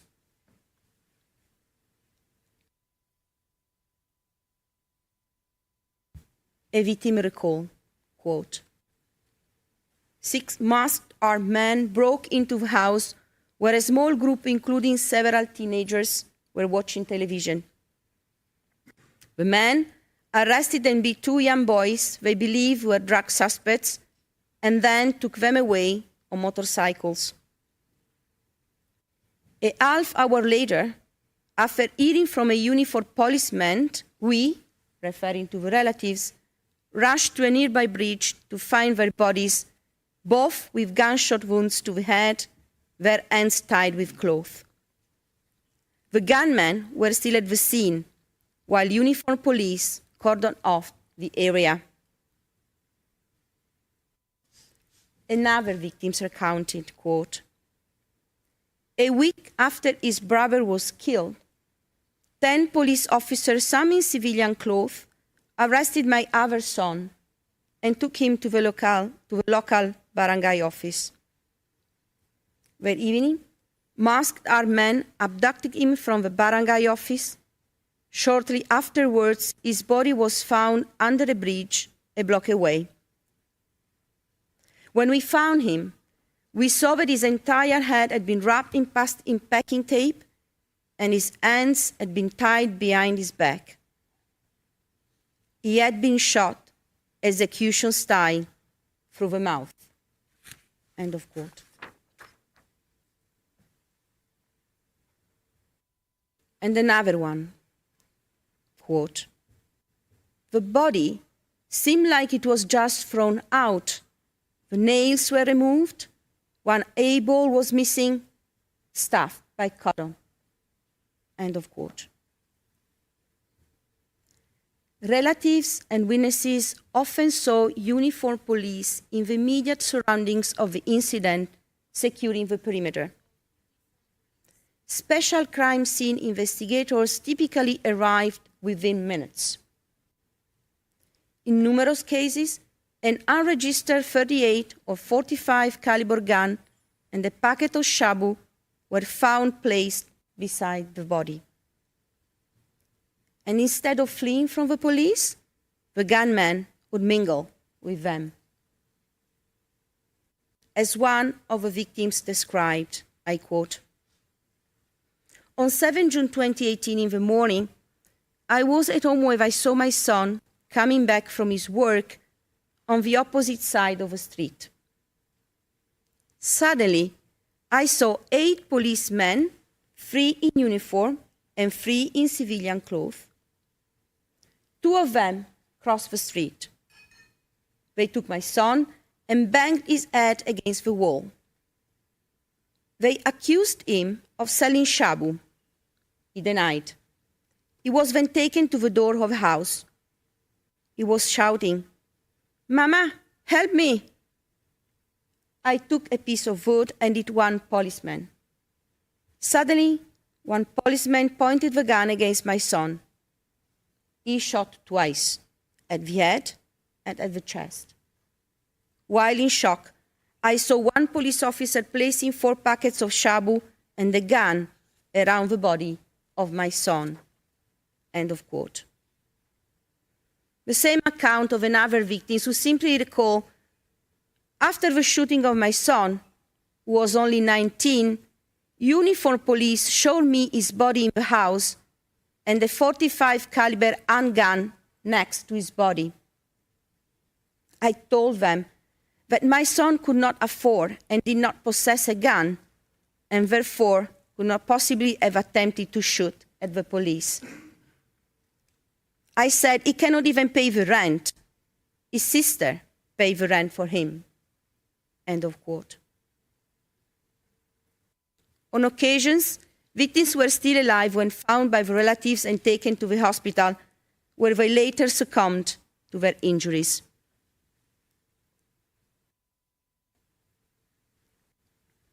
Survivors recount the terror and enduring feeling of still being hunted as follows, and I quote, "In September 2016, a police officer pretending to be a commuter boarded my tricycle. He asked me to pass by the police station. There, I was stopped by a group of men who turned to be police officers. I was taken to the precinct, beaten, and forced to reveal the identity of drug pushers. I didn't know. Later that evening, I was taken to a dark place and shot multiple times. Despite the injuries, I managed to escape and save my life. I still have the consequence of the injuries, and I feel deep sadness, anger, and fear of being caught again." End of quote. Another survivor explained, Quote, "They killed my 4 friends kneeling and defenseless. I heard a barrage of gunshots, voices, and one officer saying, 'Let it be. Let's say they fought back and let's leave the evidence.' I lay next to one of my friends pretending to be dead. When the armed officer left, I crowded out of the room and headed towards the edge of a ravine. Holding my chest with one hand to stop the bleeding, I slid downwards and fell to the creek bed. I crossed it, climbed the hill on the other side, and walked toward the highway. There, I encountered someone I knew and desperately begged for help." End of quote. Although the charges concern only the crimes of murder and attempted murder, victims' accounts also reveal widespread acts of torture, ill treatment, and rape. Young people were particularly exposed to torture and cruel and inhuman treatments, including unlawful arrest. A number of victims participating in these proceedings were minor when they were attempted to be killed, and a number of victims participating in the proceedings recount the killing of their nephew, son, cousin, who was under 18 at the age of killing. And this morning, Mr. Jeremy provided the example of Kian de los Santos, who was 17 at the time of his killing. Reported forms of torture include beating, kicking, slapping, blows to the head, electrocution, and death threats. On several occasions, law enforcement officials used arrests, inclusion in the drug watch list, and drug-related accusations as a tool of coercion to perpetrate rape and other forms of sexual violence. In September 2018, a young boy was taken by the police and brought to the precinct. His mother recounted, I quote,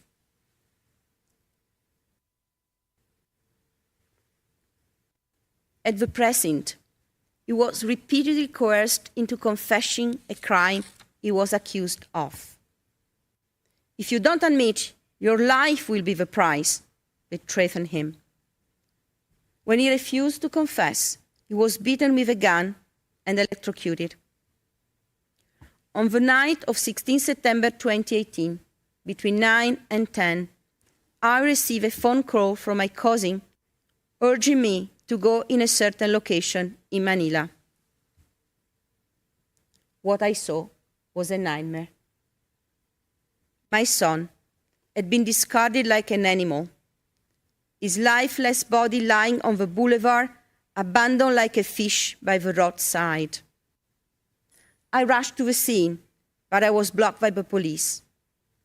I was not even allowed to touch or embrace my son's body. Even in death, my son was not treated with dignity.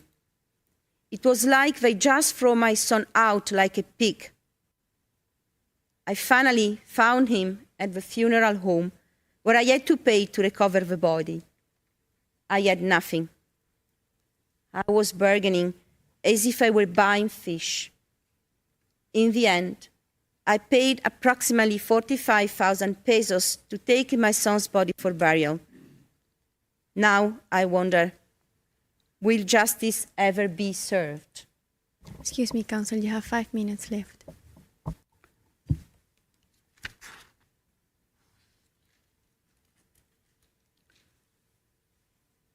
Official police reports of these incidents invariably invoked self-defense to justify the killings, despite eyewitness accounts that portray the killings as cold-blooded murders of unarmed individuals.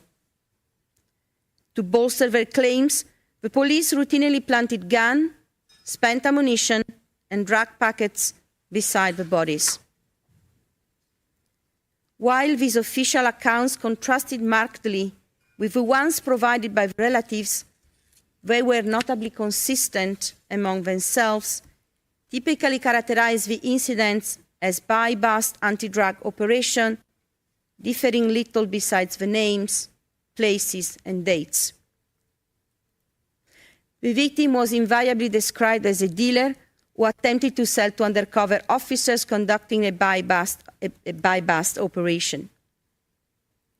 Specialized local anti-drug units, called Station Anti-Illegal Drug Special Operation Task Units, were usually involved. According to the reports, the victim, after being put under arrest, often uncuffed, allegedly pulled out a weapon and sought to shoot the police. In every case, the victim was killed, and none of the arresting officers were armed. In most cases, the police reporting having found shabu on or near the victim's corpse, and sometimes a gun. Often, after the killing, the bodies of the victims were brought directly to the funeral parlors. Families then had to start their calvary to find the body of their loved ones, and they had to pay high fees to retrieve the bodies. R/50082/25 had to sell the house to be able to pay for her brother's funeral and burial. Sometimes the bodies were instead left on the street or thrown into the water in a plastic bag. I believe it's a good time to stop for the flow of the speech. Thank you very much, Your Honor. Merci beaucoup, Maître. Thank you very much, Ms. Masida. The hearing is now suspended, and we shall resume at 2 p.m. Thank you very much. Yan mga kabombo ang bahagi ng presentation ng panig po ng Common Legal Representatives of Victims, no? At ilang abogado mula ho sa panganig ng mga biktima ang pinagbigyan na makapagsalita. Kanina ay unang sumalang ho itong si Robin Croft, at pagkatapos nung statement itong si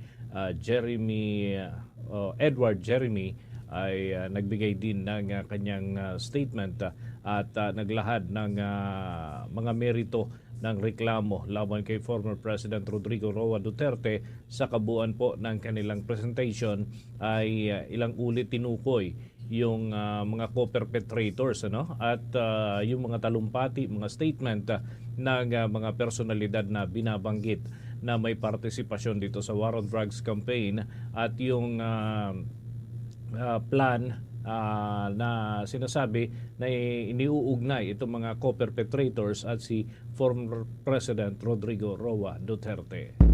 So tabay pa mga kabombo, mga ka-Star Nation, sa magiging takbo nitong pagdinig po na ito dyan sa International Criminal Court.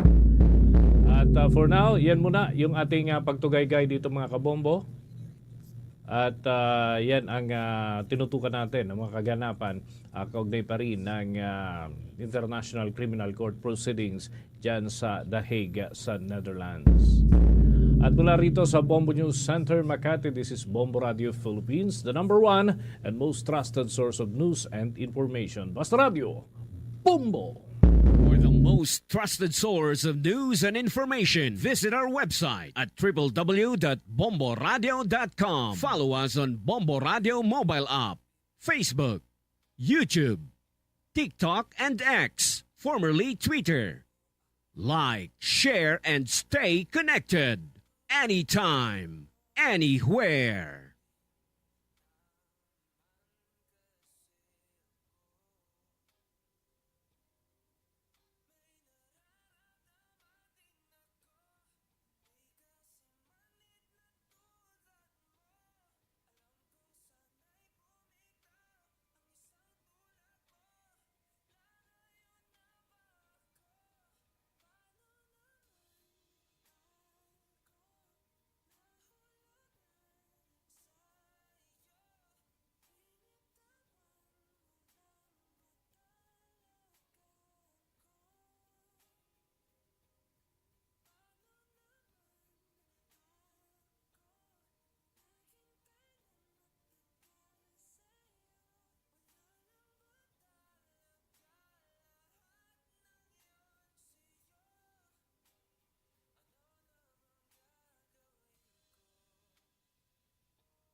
Ito ang Bombo Radio Philippines. Fully digitalized. Numero 1 sa balita, komentaryo, drama at serbisyo publiko.